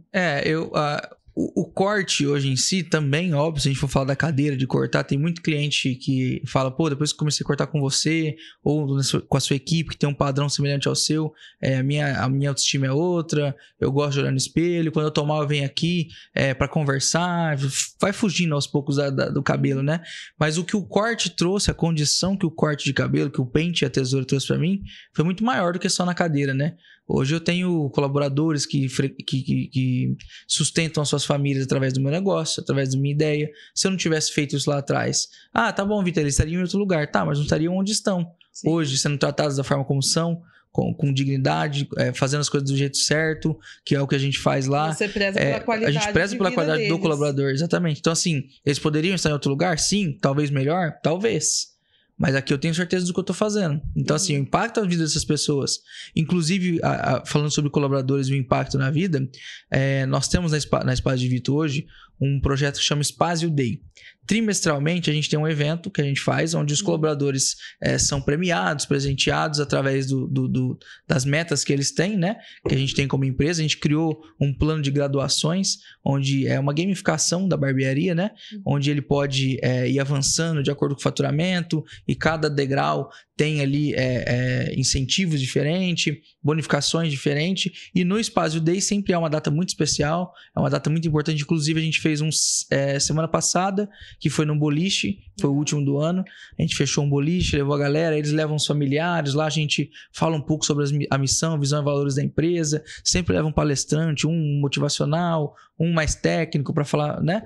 Então, assim, o impacto nosso hoje vai muito além do que só o corte, do que só o colaborador, do que só o familiar. Sim. E o próprio resultado do negócio acaba impactando outros negócios, porque através de nós, que está sempre buscando crescimento, desenvolvimento, conhecimento, conexões com outras pessoas, a gente traz referências para aqueles que estão começando, a gente traz conhecimento para aqueles que às vezes não têm condição de ir lá em BH buscar um evento, em São Paulo participar de um evento, não está tão próximo de alguém como nós, mas consegue pegar um pouco também. Porque uma coisa que eu aprendi tanto no digital, isso me serviu muito também, a mentalidade minha mudou, é que as pessoas compram pelos motivos delas, né? As pessoas compram por conexão, principalmente no digital. Às vezes eu tenho lá um barbeiro super famoso no Brasil, que ele é famoso pra mim. Eu conheço ele há 12 anos, tô seguindo, acompanhando ele. Mas às vezes o João da barbearia aqui do lado, ele nem sabe quem que é. Exato. Ele me conhece, ele viu um vídeo meu, ele sabe que eu sou da cidade dele, e é ele que se conecta comigo, e é muito mais fácil ele comprar de mim do que do cara lá longe. Entendeu? E eu fui bloqueado muito tempo por isso no digital, falando sobre essa conexão de pessoas, por esse fato. Fala, pô, por que eu vou fazer um curso? Por que eu vou fazer uma mentoria? Por que eu vou fazer uma gravação online, algo assim, né? Uma aula, se tem já grandes players no mercado, né? Aí foi onde eu conversando com a pessoa, ela falou, cara, beleza, mas tem mercado para todo mundo pelo fato de que as pessoas compram os motivos delas, né? E hoje, através do nosso relacionamento, a gente impacta até outras barbearias. Nós temos mentorados, a gente tem pessoas que têm barbearia. Porque, por exemplo, hoje a gente tem uma barbearia que fatura 50, 60 mil reais. Não é toda barbearia que fatura isso. Sim. Aí o cara que fatura 10, ele quer saber comigo como que eu fiz isso. Como ele quer chegar no 50 Ele quer chegar no 50 também. Para ele, 50. Se com 10 ele tá conseguindo sustentar a vida dele, imagina com 50. Sim. O cara de 20, de 30, de 40 é a mesma coisa. O que a gente não pode é querer vender algo que a gente não tem. Ainda não chegou, né? Você não pode querer falar para uma barbearia que vende 1 milhão por Exatamente. mês. Ou como gerenciar 10 unidades. Eu não sei, não tem. Né? Então, assim, até onde eu cheguei, eu consigo ajudar pessoas a chegar também. Sim. E o incrível é que é aí que aqui vira a geração de valor, né? O ganha-ganha. Porque na medida que eu vou ensinando essa galera a passar por desafios que eu já passei, eu vou aperfeiçoando ainda mais a minha condição. Você vai passando por outros desafios que aí sim você vai crescendo. E, por exemplo, pra você ver, esse tempo atrás o mentorado mandou assim pra mim, Vitor, pelo amor de Deus, cara, era 7h40 da manhã. O colaborador não veio, tem um monte de cliente lotado, a agenda tá lotada, cara, o que eu vou fazer e tal, vou mandar embora, eu queria parecer que eu já vou acabar com a raça dele. Falei, cara, e eu já passei por essa situação várias vezes, eu já fui ele já, entendeu? Mas hoje eu aprendi a lidar, e é incrível que quando você tá ensinando alguém a fazer algo que você já fez, a próxima vez que você passar por isso, você vai sair muito melhor. Né? Com certeza. Vai sair. Depois disso, eu passei por isso e eu saí assim de uma forma genial. E é até mentalidade mesmo. Mentalidade. Você cria ali o caminho neural para aquilo. Porque a hora que acontece, como você não tem o conhecimento, você não tem a mentalidade correta, você, primeira coisa, estresse, raiva, você fica louco, porque você fica cego. Pra você é o final do abismo, né? Agora, se acontece isso com você com a mentalidade correta, com o conhecimento correto, é só continuar, né? E aí eu falei pra ele, cara, calma, faz assim, faz assado, se acalma, pensa que agora nesse momento você não tem que se preocupar com isso, se preocupa com aquilo, faça assim, faça assado. Se você considerar que de fato essa pessoa você vai mandar embora, não precisa ser hoje. Faça um plano de demissão, assim, assim, assim. Ao invés de você causar um prejuízo grande para sua empresa, que às vezes por raiva, por emoção, você manda embora, mas e semana que vem? Você tá vendo só hoje? Encontra alguém, coloca os pais, se achar que tem que tirar, tira. Né? Mas eu falando parece ser fácil hoje, né? Sim. E eu, quando eu passava por isso também igual ele. Então, assim, conforme a gente vai avançando e ajudando as pessoas também nessa geração de valor, aí que eu acho que o negócio começa a crescer mesmo, né? Eu comecei a crescer quando eu comecei a ajudar as outras pessoas, quando eu comecei a avaliar o meu negócio como um negócio, assim como o canal da sua filha, de ajudar pessoas. Sim. Né? Não só de cortar cabelo. Cortar cabelo foi o início. O jogar videogame no caso dela foi o início da brincadeira. Criar o canal, abrir a barbearia é o começo. Mas o que faz ele crescer e engrenar é entender que tudo se trata de pessoas, tudo né? Impacto na vida do outro. Tudo é impacto na vida do próximo, seja do cliente, seja do fornecedor, seja de quem vem buscar um conhecimento com a gente. E aí o negócio começa a tracionar, né? Foi aí que a gente começou a ganhar um corpo diferente na Espaço de Vitor. Legal, e é exatamente isso, Vitor. As pessoas compram de pessoas, né? A gente não vai comprar de uma marca, a gente vai comprar da pessoa. Sim. E é como você falou, às vezes não vai se conectar com grande influência. E a gente tem essa mania. Eu trabalho com digital já faz muitos, muitos anos, eu sou da época do Orkut ainda. Nem sei se você pegou essa geração. Peguei o final. Eu comecei a fazer lançamento no Orkut, meu Deus. Tô entregando a idade aqui. Eu peguei já como usuário, bem superficial. Eu fiz lançamento. Pessoa que fez lançamento no Orkut é porque ela já vinha fazendo lançamento até da Polishop por carta. Mas é bem isso. Nossa, eu tô entregando a minha idade. Entregando. Mas eu fiz lançamento no Orkut, vem desse tempo. Só que a coisa mais importante que eu aprendi nesse tempo todo é exatamente isso. É sobre o impacto que a gente causa na vida do outro. Sim. Nunca é o digital, nunca é um canal no YouTube, nunca é uma barbearia, nunca é o negócio em si. É sempre o impacto que a gente causa na vida do outro. E as pessoas vai se conectar com a pessoa que ela tá mais próxima. A pessoa não quer, talvez, conectar com um grande influencer que pode ser distante para ela. Sim. Né? E como você falou, você tá aqui perto, com você é mais fácil conectar. Eu sou uma prova real na visão dele. É uma prova real, porque aquele grande influencer que tá lá, tá distante, ele não sabe ainda qual foi o caminho. O cara que é muito grande, a gente sabe o palco, né? Sim. O topo da vida dele. A gente não sabe ainda qual foi o caminho. Agora você, ele tá vendo o seu caminho, ele tá vendo a realidade, ele tá vendo de onde você veio, talvez ele te acompanhou lá do cubículo, da barbearia pequenininha e viu onde chegou. Então, é sobre isso, né? Sempre. É sobre o impacto e sobre as transformações que a gente vai acontecendo e as pessoas vão acompanhando. Sim. E outra mentalidade que mudou muito pra mim nessa questão do digital e tem feito sentido é o fato do seguinte. Uma vez eu falei pra essa mesma pessoa que me falou isso aí, ele me falou outra coisa que acabou de matar. Ele falou assim, cara, eu falei, tá, mas então o que eu vou fazer? Ele falou, você tem que encontrar um diferencial. Mas como? O cara já tá anos-luz na minha frente. Ele falou, aí que tá. O cara que tá anos-luz na sua frente, ele já tem uma comunicação massificada, ele já é inacessível. Sim. Você não. Esse cara, ele não pode fazer uma mentoria individual igual você pode fazer pra outra pessoa, porque ele já tem muita gente seguindo ele. Pra ele não compensa fazer uma mentoria de 2, 3 mil uma vez por semana. Pra você compensa. A mentoria individual dele vai custar uma fortuna. Exatamente, a mentoria individual dele é para outro nível, entendeu? Então, assim, faça aquilo que nem o grande poderia fazer, né? Você começa a gerar... porque se alguém fala assim, por que eu vou comprar um curso seu e não do fulano de tal? Porque o fulano de tal não vai te dar atenção igual eu vou. Porque ele não pode. Não é porque eu sou melhor, é porque ele simplesmente não pode. Ele não tem tempo pra isso. Eu tenho. Sim. Então, você começa a encontrar até na entre aspas, fraqueza, uma vantagem. Exatamente. Né? Eu acho que isso é importante. E você falou sobre fazer o lançamento desde o Orkut e tal. Uma coisa que muita gente também não avalia hoje, principalmente eu falo isso porque a gente faz algumas mentorias, e a maioria das pessoas acham que o nosso maior diferencial, pelo fato de a gente estar bem posicionado online, é a internet. Eles acham, alguns buscam a gente só para aprender a mexer na internet igual a gente, porque acha que é ali que tá a diferença. E não a internet ela é só um meio, ela é só uma ferramenta. Não adianta nada você ter internet, mas você não sabe comunicar, não saber se posicionar, não saber vender, né? Porque a venda, eu comentei a Polishop, veio essa questão na minha cabeça. A venda é feita desde a época que não tinha nem carta. Exatamente. Já existia venda. Como é que o Martin Luther King colocou 200 e sei quantas mil pessoas numa apresentação lá, né? Eu realmente comecei a aprender com Polishop, com Roquem. Então, porque a galera que vendia olho no olho. E a venda é a essência, né? O fundamento da venda ainda é o mesmo. A internet, ela só traz uma proporção de escala maior. Sim, antigamente, você entregar... é só um meio. Não é ele facilitou algumas coisas, né? Se você pegar, por exemplo, antigamente, eu vou vender corte de cabelo, tá bom. Não tem internet, vou fazer panfleto, tá.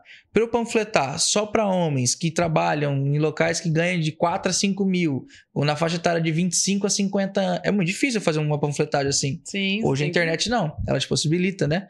O tráfego pago, mas é uma possibilidade. Se você não souber fazer um criativo, se você não souber vender, se você não souber fazer o pós-venda, que é a estrutura da venda antiga, não vai adiantar nada. A internet é só um meio. Muita gente acha que é a salvação. Exato. Tem gente que entra na mentoria, a primeira pergunta que ele faz é: quanto você investe de tráfego pago por mês? Só pra eu saber, assim, pra eu ter uma base de quanto que eu vou ter que ter de dinheiro. Eu falo, cara, mixaria, quase nada. Não é possível. Como que você tem esse monte de cliente? Eu achei que você gastava uns 10 mil de tráfego pago por mês. Moço, mas não é isso aí que vai trazer cliente, né? Não é o serviço bem feito, é o boca a boca ali dentro, é lógico, você tem incentivos, mas é você cuidar da base de dados, é você lembrar o cara que faz 30 dias que ele não vem, 25 dias que ele não vem, oferecer ali um aumento no ticket. É o relacionamento real, né? É o relacionamento. O que sustenta o negócio são os relacionamentos que o negócio, que é o dono do negócio, a pessoa constrói, não é... O marketing digital realmente é uma ferramenta, é um caminho, uma ferramenta. E muita gente vê como a salvação. E não é. Não é. Eu já tive muito cliente, é comum, né? Eu trabalhando como profissional de marketing digital, é comum um cliente me procurar achando que eu vou fazer um anúncio e vai resolver todos os problemas do negócio dele. E não vai.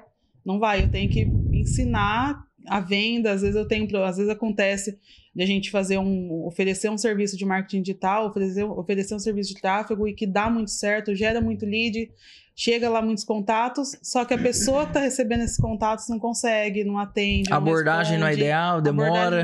Demora, a pessoa não sabe conversar, não sabe acolher. Então eu tenho que dar toda essa educação também com o cliente, de falar para ele, não adianta, não vai resolver, não vai te salvar se eu fizer um bom tráfego e você não tiver uma pessoa para receber essas pessoas que vai chegar. Exatamente. Porque não é lead. A gente fala, lead, quantos leads eu vou gerar? Não são leads, são pessoas. Sim. São pessoas que chegam e vão precisar ser acolhidas, vão precisar ser ouvidas, vão precisar são pessoas que têm diversos problemas, diversos momentos emocionais, né? Que entra o que a gente está falando muito aqui sobre mentalidade e emoção.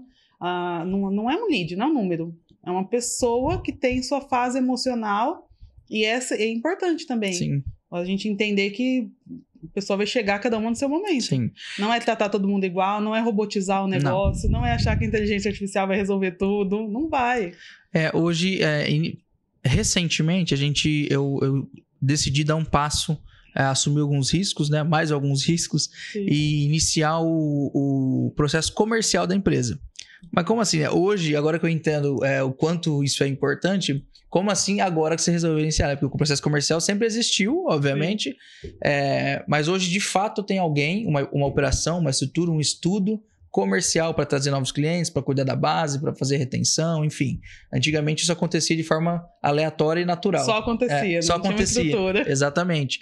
E hoje uma coisa que a gente fala muito, às vezes a gente vai fazer alguns relatórios e tal, taxa de conversão. Qual que é a taxa de conversão? Aí eu pergunto assim, em cima da taxa de conversão, qual que é a taxa de relacionamento? Perfeito. Dessas pessoas que você converteu, que para você é uma conversão, quanto que você conversou com elas? Quanto que você saiu do script? Quanto que você tentou entender a necessidade? O porquê que sim, porquê que não? Porque eu acho que é aí que vai gerando um diferencial. Exato. Né? Então, falando dessa questão de leads e tal, é algo novo para nós, esse processo, essa escala, porque o que eu percebi? Enquanto tinha só eu, tava muito fácil. Porque eu era à frente do negócio, eu era o dono, eu cortava, entre aspas, melhor que os colaboradores, né? Porque os clientes têm essa percepção, por mais que hoje todos os colaboradores, a maioria tem nível técnico muito superior que o meu. E outros semelhante, que é o mínimo lá, né? Hoje eu já nem sou mais o melhor que corta. Tanto que vai ter treinamento, alguma coisa assim. Treinamento de barba, fulano vai dar. Treinamento de química, ciclano vai dar. Por quê? Já me passaram. E era essa a ideia, contratar pessoas melhores do que eu. Que essa é a ideia de dono do negócio, né? Sim, O dono do negócio não tem que ser o melhor barbeiro. A gente só vai dando direcionamento, essa é a ideia. Tem que ser o melhor dono, não o melhor barbeiro. Exatamente. E aí, quando era só eu, maravilha. Quando era 2, 3, o movimento natural, indicação, uma campanha feita de qualquer forma ali, um projetinho, uma ação, trazer alguns clientes e indo. Quando você começa não vou falar, não sei se eu posso usar a palavra escala, porque acho que a partir do momento que sai de mim já é uma escala, né? Sim, uma pequena escala. Agora a gente tá indo para 5 barbeiros. São níveis de escala. Níveis de escala. Não tem ainda várias unidades, mas a gente já tem 5 barbeiros. Em 5 barbeiros, o natural, o sazonal não funciona. Né? Porque às vezes 2, 3 vai estar ganhando bem, mas 2 já mais fraco. Aí esses 2 daqui a pouco tá pensando em sair. Então a gente precisa trazer o quê? Demanda em escala. Para isso a gente precisa investir primeiro em conhecimento para entender o que fazer, porque eu não sabia o que fazer, até porque se eu souber já estaria fazendo, né? Então eu investi primeiro em conhecimento, fui entender o que as outras empresas têm que eu não tenho, o que as outras barbearias grandes têm que eu ainda não tenho, porque o meu resultado é aquele que eu quero chegar. Mas não adianta só ficar batendo palma pro resultado dele, eu preciso ver o que é que ele tá fazendo. Sim. Qual o risco que eu vou ter que correr? Todas as barbearias têm estrutura legal. Tá, isso aqui eu tô olhando aqui, isso eu já tenho. Todas as barbearias estão levemente padronizadas na vestimenta, no posicionamento visual, na identidade visual do projeto, o Instagram conversa com a casa e o online, tudo tem a mesma cor. Tá, isso aí também eu tô dentro, tô acertando. Tô fazendo. E toda barbearia grande tem um comercial. Tá, calma aí, eu não sei nem o que é. Ponto que eu não sei. Achei um negócio que eu não tenho. Como que é? O que é comercial? Aí você vai lá na porta, os caras não querem te falar muito bem como funciona isso aí. Aí eu preciso investir em treinamento comercial, vendas. Eu comecei a entender como as coisas funcionam. Aí a gente desenvolveu. Por quê? Para ter uma demanda alta, né? Um cliente, bastante cliente na cadeia, tem que ter uma geração de demanda alta. Sim. E só no natural não vai. Só no naturalzinho, né? Tem que estar, assim como a gente se conheceu, tem que ter uma pessoa mandando mensagem para novas pessoas, expondo o seu negócio, trazendo uma novidade, criando ideias, buscando parceiros. Tem que ter uma pessoa só para isso, né? Era eu, obviamente, mas como eu ainda atuo, igual você falou, a gente faz tudo, entre aspas, né? A gente tem que ser bom em ser dono do negócio. Então eu tive que arrumar essa pessoa. Foi um passo que a gente tem dado recentemente. E além de ter trazido novas visões de futuro, porque antes eu tinha o sonho de ter outras unidades, hoje eu tenho um objetivo, hoje eu tenho uma meta. Eu sei que para eu chegar em outra unidade, a minha tem que estar com X% da capacidade, para isso tem que ter tantos clientes na base, X barbeiros, operando da taxa de ocupação tal até a tal. Hoje eu tenho um plano de ação, antigamente é só um sonho. Sim. Então, mais uma vez, a mentalidade e a busca pelo conhecimento é o que faz a diferença de tudo, né? Faz e entender que nunca é tarde. Eu sei hoje o que eu precisava saber. Se eu preciso saber de mais coisas, eu preciso buscar e vai estar no tempo certo. O conhecimento que você tinha te trouxe até aqui. Exatamente. Agora, para você avançar... É com novo conhecimento. É com novo conhecimento, acessando novas pessoas, novos correndo mercados. Novos riscos, né? Sim, exatamente. Acho que os maiores aprendizados particularmente, veio de momentos de que eu assumi risco, que eu errei, né? Momentos de crise, dores, perdas, é onde você aprende mais. Se você souber extrair, né? Acho que todo erro vem com a semente que você tem que plantar, germinar e olhar ela crescer do erro. Muita gente tem um saco de semente, mas não germinou nada, né? Só errou. Preso no erro. Se ficar com um olhar fixo no erro, não vai chegar a lugar nenhum. E mais uma vez a questão de mentalidade. Mentalidade controla tudo. Então acho que a palavra título nosso... Eu sou suspeita porque eu sou formada em neurociências. Então eu sou suspeita pra falar. Sou leigo, eu só vivo o dia a dia. Só no dia a dia. Eu sou formada em ciência da felicidade. Olha só. Que é a neurociência, né? Psicologia positiva, ciência das emoções. Então, pra mim, eu realmente vivo isso e eu busquei esse conhecimento até pra lidar Você deve conhecer o Geraldo Rufino, então. Sim. Eu acho que na minha cabeça ele é referência em positividade, em felicidade. Ele é muito. O curso de ciência da felicidade que eu fiz começou em Harvard. Começou com a referência de Harvard, que é o Tal Ben-Shahar. Mas o Geraldo Rufino, aqui no Brasil, antes de eu começar a acessar esses conhecimentos, começar a querer buscar, foi o exemplo dele, né? A forma que ele se apresenta, a forma que ele fala, a forma que ele conta a história dele. Eu acho genial. Foi o que me incentivou a querer buscar esse todos os meses eu assisto a história dele só pra lembrar. Só que eu tenho que aprender a dar risada, a lidar com os problemas de forma simples, a não ficar dificultando demais, que eu acho que essa é a ideia dele, né? Não fica dificultando, cara. Olha pelo lado bom. Do catador de latinha ali. Vem dele eu tava pensando nele também nesse momento. Vem dele o exemplo. Porque ele trouxe essa mentalidade. Ele começou também trabalhando ali na reciclagem, mas depois a mentalidade dele era do dono. Sempre já era de ser. Dono. E eu acho, um dia eu ainda vou conhecer ele pessoalmente, seja através de um curso, de uma mentoria, alguma coisa eu vou conhecer. Tá na minha lista de objetivo. Sim. Ele, o Flávio Augusto e mais alguma galera aí. Mas eu quero perguntar pra ele se essas histórias dele toda é real mesmo ou se é inventada, não é possível. Muita coisa louca, né? Até chegar lá. É um cara sensacional, muito espelho, é um espelho para quem quer acessar esses níveis, né, de evolução. Muito bom. Mesmo. E você traz um ponto também importante, Vitor, de você ter a humildade, né, de falar, de reconhecer. Até aqui eu cheguei, agora eu preciso voltar atrás, agora eu preciso buscar novos conhecimentos, agora eu preciso me conectar com novas pessoas. Isso eu acho que é um dos pontos mais importantes para um negócio também, da pessoa não achar que ela já sabe tudo, que ela já domina tudo, já zerei o mercado. Eu acho que eu não vou falar que é uma qualidade minha, mas é um modo que eu optei por viver. Porque eu acho que deixa as coisas mais leves. Eu errei, tá tudo bem. Vou ressignificar, eu preciso aprender mais, eu não sei tudo. Porque quando eu tenho esse meu modo de pensar, fica muito mais fácil. A carga é muito menor, porque esse cara que ele não tem humildade, que ele aprendeu, é muito pesado carregar esse fardo. Eu penso, eu não suportei carregar esse fardo de ser o melhor, de saber tudo, de só eu falo, eu sou o dono, você é o colaborador. Esse fardo eu não consegui suportar ele, não. Sim. Eu prefiro, é a faxineira. Tem gente aqui que fala, não pode comparar, é tudo igual. É tudo igual, mas no dia a dia as pessoas não levam como igual. Tá uma reunião lá, CEO, isso, aquilo, lá, aí a faxineira tá limpando. Se ela for dar uma palavra, a maioria não vai nem ouvir. E por que não? Por que não? Por que não? Eu não quero carregar esse fardo de achar que não... Ela pode falar, não faz sentido, eu ouvi, obrigado, vou considerar.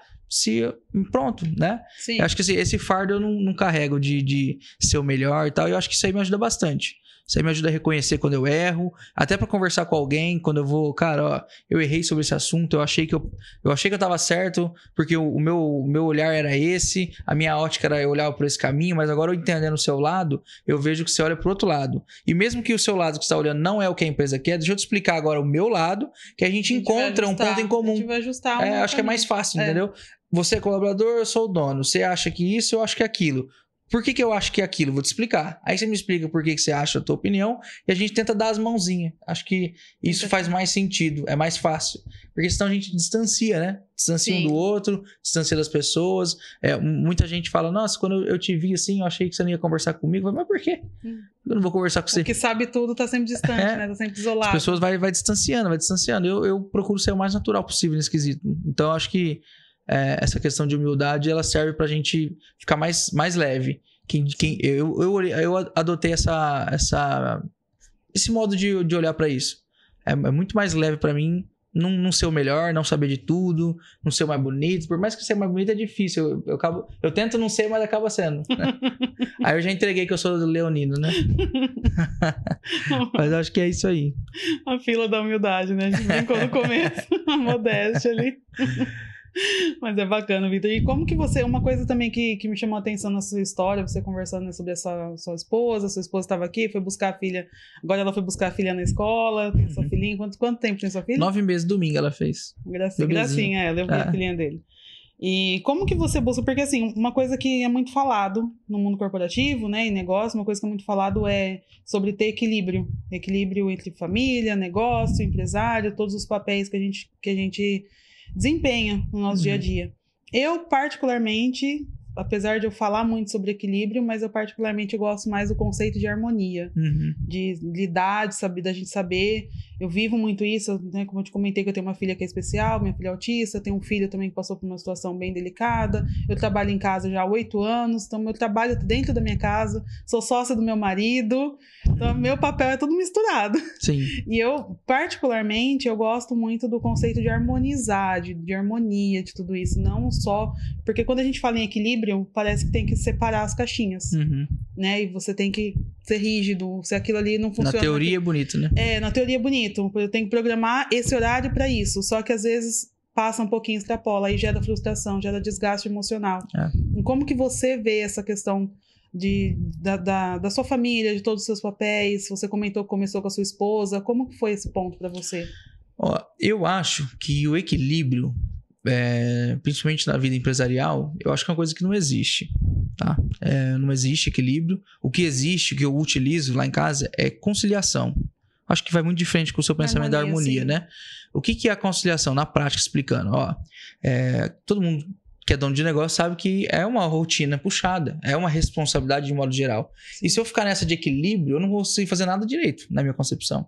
Então, o que eu falo por exemplo, a Tati, né? Eu citou a questão do relacionamento, tal, ter esse equilíbrio. Eu falo, amor, é o seguinte... já não é equilibrada a nossa rotina. Porque se você parar pra avaliar, você trabalha 5 dias e descansa 1. Então, onde está o equilíbrio nisso? Se fosse equilibrado, a gente descansava 1, trabalhava 1, descansava 1. Então já não é equilibrado. Já não é equilíbrio. A gente já tá tendencioso a produzir mais do que descansar.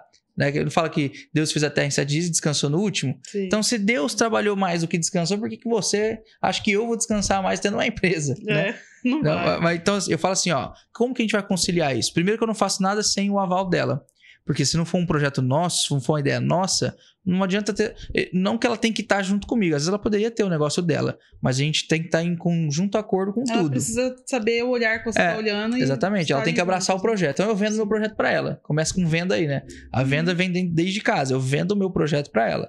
Depois que eu vendi o meu projeto para ela, eu explico em alguns momentos. Amor, é o seguinte, nós vamos passar agora por um momento de implantação do comercial. Foi até uma conversa que a gente teve recentemente.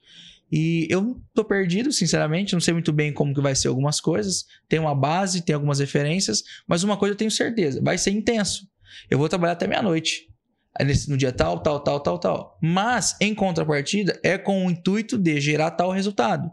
E é gerando esse resultado que nós vamos conseguir ter a nossa viagem, ter a festa da nenê de 1 ano paga, ter o nosso carro, ter isso. Então, assim, para você tá ok? Você tá disposta, talvez, em algum momento, a nenê... Tá você e ela sozinha, e eu não estar porque eu vou estar no escritório trabalhando, e você vai ter que arcar com essa dor, com essa tarefa a mais, que talvez seria o momento de eu estar te ajudando, mas eu vou estar trabalhando. Você vai estar disposto, às vezes, num domingo que a gente for almoçar na sua mãe, eu ter que almoçar e já voltar embora pro escritório? Você está disposta? Não, eu tô disposto a fazer isso em prol do nosso objetivo. Então a gente criou uma conciliação, temos um combinado. Que lá na frente a gente evita a frustração. A gente evita a cobrança indevida, cobrança desnecessária. Desgaste, não, agora eu já sei que ele vai dar 2 horas, ele vai pegar o carro e vai embora. Ela já sabe que isso vai acontecer. Entendeu? Então, assim, eu não acredito muito nessa palavra de equilíbrio, porque senão eu começo a inventar desculpa para não dar certo, aí meu relacionamento não tá bem porque eu preciso equilibrar com a empresa. Aí eu equilibro com o relacionamento. Aí a empresa começa a ir mal. Aí eu volto à empresa, cuido do relacionamento, cuido da empresa e minha saúde começa a ir pro saco. Aí você tenta equilibrar a saúde, solta a empresa, solta a família. Então não existe equilíbrio, na minha concepção. Existe eu conciliar. Então, por exemplo, hoje, como eu trabalho muito, eu não vejo hora para trabalhar. Se eu precisar começar 5h30 da manhã, igual tem dia, ontem mesmo foi um dia, 5h07, eu tava na academia já. Eu já tinha acordado 4h30, li um pouquinho, porque eu não consigo ler muito cedo assim, me dá sono pra caramba. Eu gosto de ler mais durante o dia ou mais pra noite, que é pra dormir mesmo, pra ajudar o corpo a desligar. Sim. Que aí é dormir, é ler 2 páginas já tá dormindo igual criança. Sim. Mas a leitura mesmo, estudo, eu deixo pro meio do dia, que é onde eu tô bem ativo. Mas logo cedo eu já tô trabalhando. Se eu precisar ficar até meia-noite, eu vou também. Só que em contrapartida, o combinado que eu tenho que ela fazer é o seguinte, ó. No dia tal, da hora tal é nosso. Nem telefone eu pego. Que aí todo sábado atualmente, depois do meio-dia, nós vamos no Sesc, por exemplo, aqui em Rio Preto. Aí desliga o telefone, aí eu vou jogar meu tênis, ela vai jogar que ela gosta com as amigas dela, que aí vai amiga, casal. Aí já entra em ambiência. Se você só tem aqueles amigos que vai pra churrasco, festa, cachaçaiada, você acaba tendo a mentalidade, pô, eu não consigo curtir porque meus amigos não estão comigo. Só que hoje eu tô num ambiente que os meus amigos têm as mesmas necessidades que as minhas. Então, vamos no Sesc sábado, jogar um tênis, as crianças brincam, a gente almoça junto. Então, isso aí vai conciliando. Aí, aquele momento é nosso. Esse é o meu momento de equilíbrio, de conciliação. Sim. Só que, mais uma vez eu digo, não existe equilíbrio. Eu fico 4 horas com elas e 58 horas trabalhando. Sim. Né? Mas eu acho que a conversa antes, né? Ter essa conciliação é o que ajuda a gente a prosseguir, né? E quanto mais ambição eu tenho, mais resultado eu quero, menos equilíbrio vai existir, na minha concepção. Perfeito. Né? Na minha também. A diferença é que a hora que a gente for viajar, a gente vai pra bicicletinha em Maldivas em algum momento, né? Enquanto alguns ficam tendo equilíbrio e não consegue sair de Rio Preto. E tá sempre com a frustração. Né? Pô, nossa, é a frustração. Eu acho que equilíbrio traz frustração, na minha concepção. Eu parei de querer equilíbrio faz tempo. Muito bom. Eu compartilho desse ponto de vista. Eu trago um conceito de harmonia, mas dentro do... parecido com você traz, com o seu conceito, é isso mesmo. Porque quando a gente coloca muito em caixinhas, é muita frustração, muito desgastante, né? E o homem já tem essa parada de caixinha, né? Que o pessoal fala, a mulher trabalha tudo numa caixinha só, o homem tem cada gaveta. Aí se a gente for trazer isso pra realidade mesmo, aí que não funciona nada. É verdade. Eu não dou conta. E eu não fico rotulando, falando que tem TDAH, que tem isso aqui, mas se eu tiver aqui e tocar no interfone, eu já perco o raciocínio aqui. Aí eu tenho que recapitular. Se eu estiver lendo, passarinho passando na janela, eu já perdi o livro. Então, pra mim, já é difícil ter esse hiperfoco numa tarefa. Abrir caixinha, fechar caixinha. Não, tem dia que é 1h da manhã, eu levanto, vou no banheiro, eu olho, aí já começa a criar a planilha, apresentação, que eu vejo faz 2 horas que eu tô no banheiro. Fazendo a apresentação. Eu desvio o foco rápido. Mas quando você traz esse lado de você ter essa leveza... tá bom, perdi 2 horas do meu sono aqui, vou dormir um pouquinho mais depois. Porque você consegue equilibrar, conciliar isso, né? Você fala, quer saber? Por exemplo, tem muitos dias que eu acordo 4h30 da manhã, meu despertador é 4h30. Mas se alguma coisa acontecer no meio do caminho, por exemplo, a gente tem neném pequeno. Se tem filho, você sabe. Depois que a gente tem filho, a nossa vida, a gente programa uma rotina, mas a gente tá sujeito a mudar a qualquer momento, né? Esses dias mesmo eu comunico com a galera, falei, vamos treinar cedo e tal, que a gente sempre estimula a galera a treinar e tal, que tá lá com a gente, os amigos treinam, vamos na academia 5h da manhã? Vamos. Aí deu 3h30 da manhã, um mandou mensagem. Não vou conseguir, neném não dorme, faz 2 horas que não tá acordado. Como é que o cara vai passar uma noite mal dormida e ainda treinar 5h da manhã e começar o dia? Não dá. Não, vou ter que dormir até mais tarde. É isso, vamos dormir até mais tarde e acabou. Mas então, trazer a leveza, né? Fica leve, não fica aquela cobrança com você mesmo. Então, eu acho que é melhor assim. Vai indo. Que legal. Pra quem é formado em ciência da felicidade, como eu, te ouvi falar assim. Eu acho que é mais fácil. Muita coisa acho que é criada dentro da nossa cabeça, né? Eu percebi isso de um tempo pra cá e depois que eu comecei a entender isso, lógico, a gente vai ter momentos que a gente vai ter mais dificuldade, adversidades, momentos de novos problemas, né? Sim. Mas quando você já tem esse modo operante aplicado em você... Aí, rapidamente, você já volta pra base, já fala, quer saber, é mais um problema, não vai diferenciar dos que eu já tive e cada vez mais vai ter mais. Então, mais um problema. Aí, na hora de conversar com alguém, isso me ajudou muito também. E eu tinha muita dificuldade com isso. Pra mim, é um contraste muito forte, porque eu era muito estressado, eu era muito explosivo, eu não sabia conversar com alguém sobre um problema, porque nunca souberam conversar comigo, por exemplo. Não que isso foi um trauma, um problema, eu já ressignifiquei tudo. Mas a minha mãe sempre foi uma pessoa que ela cobrava muito. Ela sempre foi de cobrar. E minha mãe era assim, você tira nota 10, não é mais que a tua obrigação. 9,5 podia ser 10. É aquela pessoa assim, sabe? Sim. Então, assim, eu fui criado nesse ambiente. Logo, eu não sabia reconhecer ou expor o reconhecimento para as pessoas, né? Parabéns, você tirou 8. Daria para ser melhor, daria, mas você fez tão melhor, tenho certeza. Sim. Na próxima, talvez, se a gente estudar mais, se eu te ajudar comprando um livro melhor, ou te dando mais tempo para estudar, enfim. Mostrar, dar aquele apoio, né? Prestar apoio. Talvez você tire 8,5, 9, estimular e no dia da prova lembrar que, hoje tem prova, hein? Tenho certeza que você vai conseguir, vai que você já estudou tudo isso, né? Esse reconhecimento. Eu falo assim, eu não tive, mas não que, nossa, eu não tive. Não, eu não tive. E eu tive que aprender bem, você aprendeu agora. Por isso que eu falo que eu não gosto dessa rotulação, né? As pessoas hoje ficam se rotulando, na minha concepção, só para dar sentido para os bloqueios, para as dificuldades, entendeu? É lógico que existem coisas que são sérias, existem coisas que são da saúde, não tô falando disso. Tô falando de hoje qualquer coisa, a pessoa, eu tenho desvio de atenção. Não, beleza. Só vai ser mais difícil, então, para você fazer uma tarefa. Não quer dizer que você não pode fazer mais nada. Não é? Ou eu tô errado? Sim, você que é da psicologia. Não tá errado. Tipo assim, igual eu te falei. Como eu falei do canal da minha filha, né? Eu faço isso com a minha filha, apesar de ter um diagnóstico real, eu não coloco ela na caixinha ali. Exatamente. Eu não fico porque rotulando. senão você não sabe o limite da pessoa, de fato. Se eu fosse olhar pro rótulo de autista dela, eu não teria feito o que eu fiz pra incentivar ela a voltar pro canal. Ela não conseguiu porque ela é autista. Ela não conseguiu porque ela é autista. Eu teria falado pra ela, filha, não, você é autista, não conseguiu e tá tudo aceita bem. Aceita assim isso. Mesmo, Não, ela é autista, mas ela consegue fazer o que ela quiser. Exatamente. E eu sempre vou buscar os caminhos. Pra mim, a mágica, né, a questão da vida é isso, é a gente buscar o caminho que funciona. Sim. A gente já sabe o que não funciona, a gente já sabe o que não dá certo. Então, vamos buscar o que dá certo? Vamos mudar a pergunta, mudar as respostas. Pivotar, né? Tem que estar todo momento pivotando, tentando de novo, tentando diferente. Eu concordo com isso e eu sou assim com os meus filhos. O meu filho teve uma questão também bem delicada de saúde e eu nunca falei pra ele, você não vai poder mais nada na sua vida por causa disso. Pelo contrário, eu falo, agora você vai ser, apesar disso... vai ter ali talvez alguns caminhos diferentes, vai ter algumas limitações em alguns acessórios. Mas é a sua história, eu sempre falo pra eles, é a sua história... E a única é o que Deus permitiu na sua vida. E agora vamos, apesar disso, descobrir qual é o melhor caminho, como vai conseguir chegar lá, o que vai fazer. Exatamente. E é assim que a gente deve pensar, né? Eu, por exemplo, essa questão da leitura. Tem gente que às vezes que me vê num outro posicionamento e fala, nossa, eu queria ler igual você, eu queria falar igual você.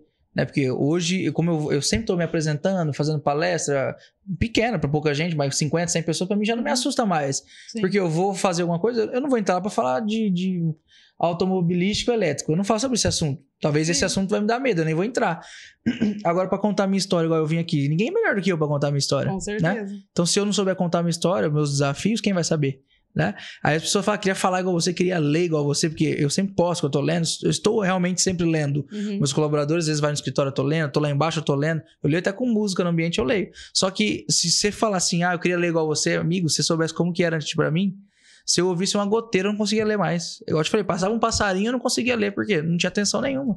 Começava a ler, dormia em cima do livro, acordava meia hora depois, perdia a hora de leitura. Mas eu persisti, porque eu realmente acredito que eu tenho uma certa dificuldade de focar numa tarefa. Facilmente eu me disperso. Só que eu tenho que ter determinação na tarefa que eu quero. Se eu quero ler, eu vou ler. Meu primeiro livro eu demorei 1 ano para ler? Demorei. Hoje eu leio 10, 12 no ano. Não, 12 não, mas uns 10, 8 eu leio. Demora 1 mês e meio, 2, dependendo da rotina para ler um livro. Mas antigamente não. Antigamente era 1 ano para conseguir ler o amarelinho. Mas é entender que isso é importante. Entender que cada um tem o seu caminho, né? Cada um tem seu tempo, cada um tem seu caminho, cada um vai chegar no seu tempo. É igual quando a gente fala às vezes eu falo, eu sou da ciência da felicidade. As pessoas acham que eu vou dar uma fórmula mágica. Vou dar uma fórmula que vai resolver a felicidade do mundo. Quem dera se fosse assim, né? Não existe essa fórmula. Cada um vai ter seu tempo. Mas é legal, não sabia que existia uma especialidade, ciência da felicidade. É uma graduação. Legal. Mas é entender que cada um vai ter seu tempo, né? Cada um tem sua própria percepção de felicidade também. Cada um tem seu momento, sua forma de ver a felicidade. Não existe uma receita. Na faculdade eu não aprendi a receita da felicidade.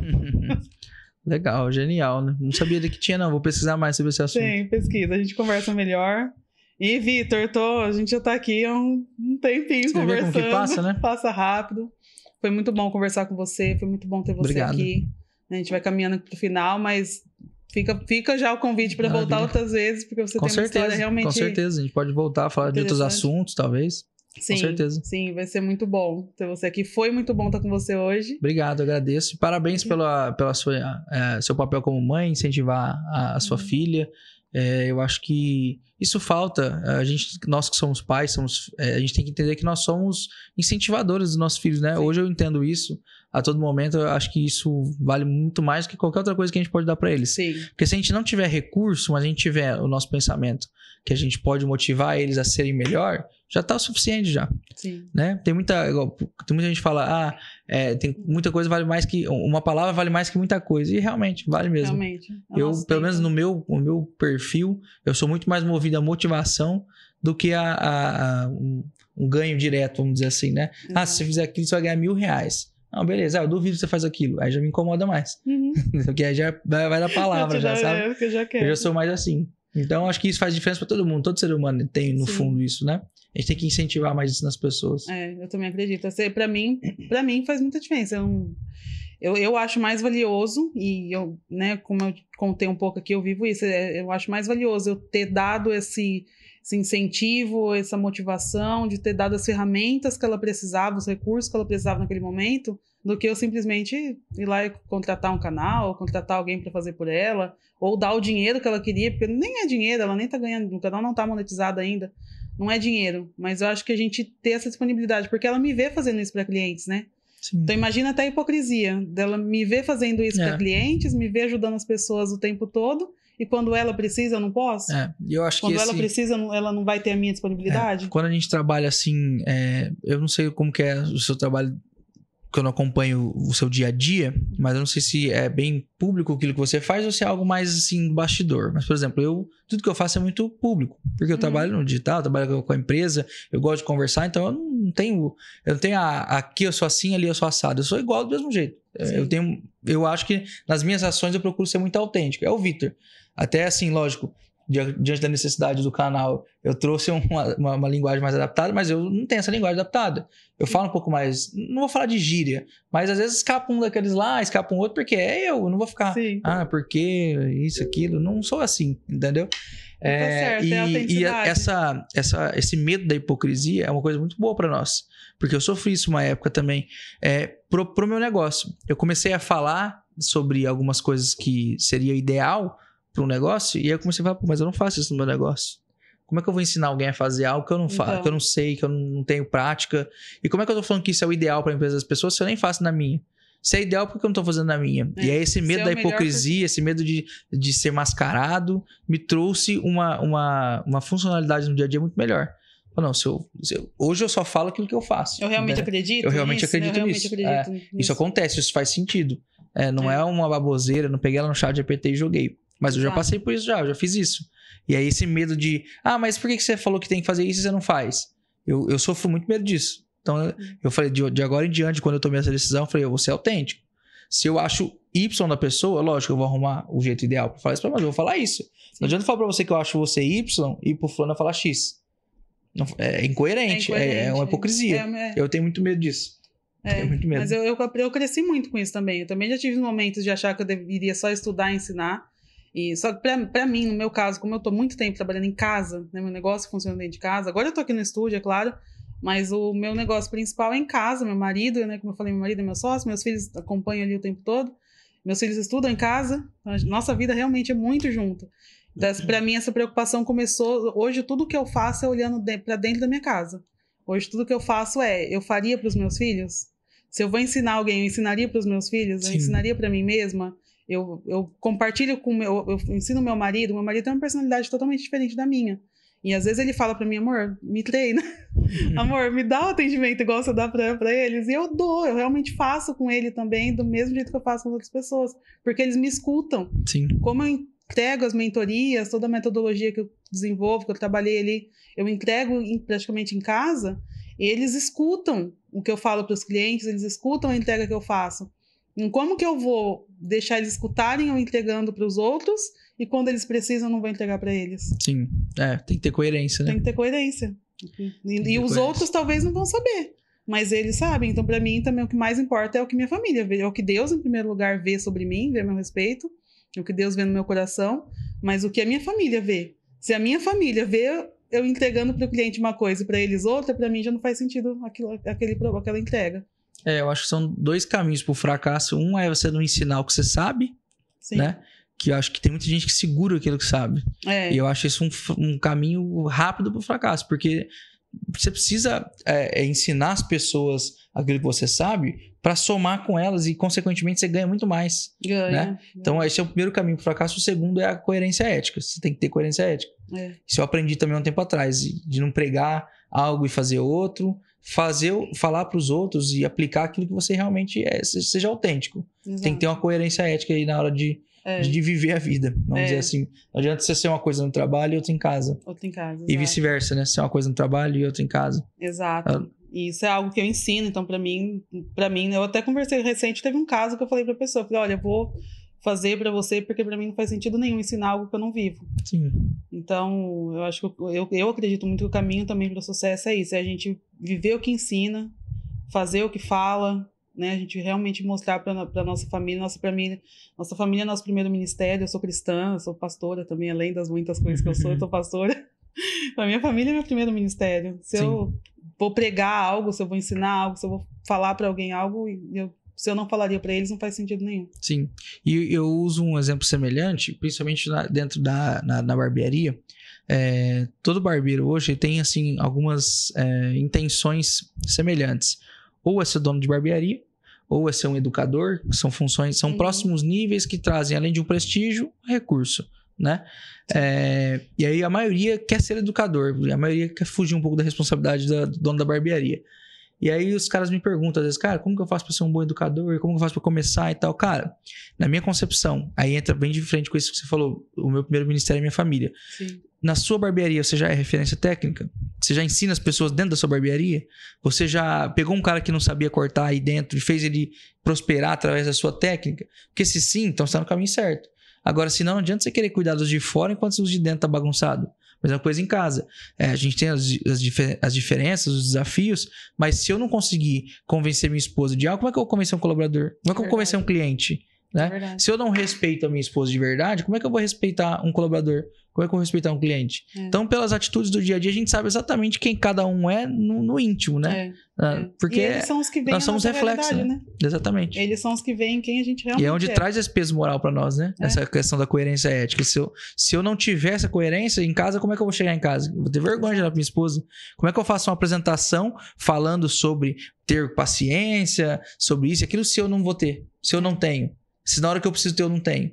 Entendeu? Exato. Então essa coerência ética, ela me ajudou bastante a melhorar. Porque, como eu te disse, eu já fui o impaciente. Eu já fui o explosivo. Eu já fui o que rapidamente tomava uma decisão, não pensava, não calculava, né? Sim. Então isso me ajudou bastante também. Que bom. Eu fico feliz. Na minha consagração pastoral mesmo, a minha família estava lá. Para mim, eles eram os mais importantes. Eu falo, se eu não for pastora do meu marido, dos meus filhos, não posso ser de mais ninguém. Sim. Exatamente. Eu fico muito feliz, Vitor. A gente vai precisar caminhar aqui para o final agora. É bom que sobra assunto para a gente conversar no próximo. Já fica o convite realmente para o próximo, porque tenho certeza que vai agregar muito a sua jornada, a sua história, o seu aprendizado, a humildade que você trouxe, né? Todas as características que você trouxe aqui. E para a gente finalizar, eu quero pedir para você deixar um recado, uma mensagem, algo para os novos profissionais estão chegando no mercado e novos de mercado, né? Porque novo de idade você também é. Novo de idade e novo de mercado. Eu acho que é o seguinte, o recado que eu deixo pra galera nova de mercado, nova de idade, é determinação. Tenha mais determinação. A maioria hoje, o pessoal jovem, inicia numa profissão, inicia numa carreira, inicia na vida profissional de modo geral, e não tem determinação. Não vai ser do primeiro erro que você vai desistir. Né? Não vai ser na primeira tentativa, no segundo, não existe. O vencedor é aquele que só não desistiu, né? Na minha concepção. Então, assim, você quer ser um vencedor, é só não desistir. Né? Busca por conhecimento, não tenha medo de investir em conhecimento, procure a forma que seja melhor para você, investimento em vídeo, um podcast como esse aqui, quanta coisa não dá para aprender num podcast, um livro, né? Deixa as distrações de lado. Muita gente me pergunta, Vitor, como ter foco? Hoje em dia a gente quer jovem, a gente quer conectado, como que a gente tem foco? O que você toma para ter tanto foco? Já me perguntaram isso, você toma algum suplemento para ter foco? Eu falo, cara, o meu suplemento deixa a distração de lado. né? Você quer ter foco? Às vezes você está tão preocupado em focar em algo, só que você está se preocupando também com o que está em volta. Deixa a distração de lado que o foco vem automaticamente. Desliga o celular, sobe num quarto fechado, quero ver como que você vai se distrair. Não tem como. É você que permite as distrações, né?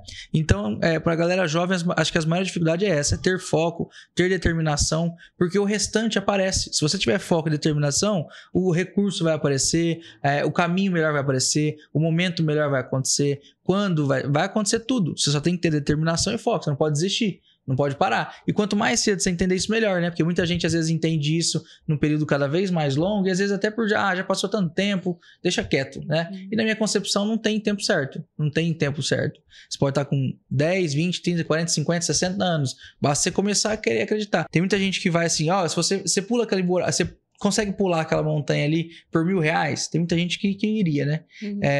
Eu já só queria. Eu duvido que você pula a montanha. Porque eu acho que a pessoa que ela não vai por algo material, ela vai por uma ideia, ela vai por um propósito, ela é muito mais conectada a algo que realmente faz sentido, né? Sim. Porque, tipo assim, por R$1.000, R$1.000 você arruma de outro jeito, vou pular uma montanha. Agora, provar pra você que eu pulo é diferente. Isso aí não tem custo. Aquilo vem de dentro, né? Então, assim, acho que a pessoa que acredita que pular pra mostrar que é bom, não é só uma metáfora, né? Mas ela tá muito mais propensa a se apaixonar por um propósito. Eu acho que é isso que a gente tem que ter. Um porquê a gente faz as coisas. Se a gente ter um porquê e a gente ter determinação e foco, não tem como não dar certo. Pode ser o que for. Pode ser um catador de latinha que quer ser uma grande indústria de reciclagem. É uma questão de tempo. Mas se tiver propósito, foco e determinação, vai dar certo com certeza. Muito bom, Vitor. Foi ótimo estar com você aqui. Que bom, agradeço. Tenho certeza que o pessoal vai curtir muito, vai aprender muito. Que bom, foi muito bom estar aqui também, muito legal sempre bater esse papo, trazer um pouco, disseminar um pouco essa ideia, né? Porque a gente estuda bastante, assim como você, a pessoa que está aqui, está sempre buscando crescimento, e a gente entende que quanto mais as outras pessoas também saber, melhor vai ser para todo mundo, né? Então, impacto, né? Saber que você está gerando ali um impacto. Exatamente. Você compartilhando a sua jornada, você está impactando a vida do outro. Os meninos lá na barbearia até brincam comigo e falam, pô, Vitor, a gente pensa muito para conversar com você, porque tudo vira uma aula. Tudo. Eles pensam 2, 3 vezes. Vamos perguntar pro Vitor tal coisa? Mas já se prepara, que é meia hora de conversa. Aula. Porque ou você vai ter que me ensinar ou eu vou ter que te ensinar. Não tem outro jeito para mim. Se você trouxer uma coisa que eu não sei, você vai ter que me ensinar. E se você me trouxer algo que você não sabe, eu vou te ensinar. E é uma aula, né? Tem que ser uma aula. Então, acho que é isso. Agradeço demais pelo convite. Fico muito feliz, muito satisfeito de estar aqui com vocês. Eu que agradeço você ter aceitado, né? Estar aqui. Foi realmente muito bom, Vitor. Maravilha. E para você que chegou até aqui, até a próxima. Valeu. E para você que chegou até aqui, esse é o Livro das Profissões 2024. Este livro é uma compilação de mais de 3.000 profissões em 60 grandes áreas do conhecimento. Ele está disponível na versão capa dura, em papel cochê, com imagens ilustradas e coloridas.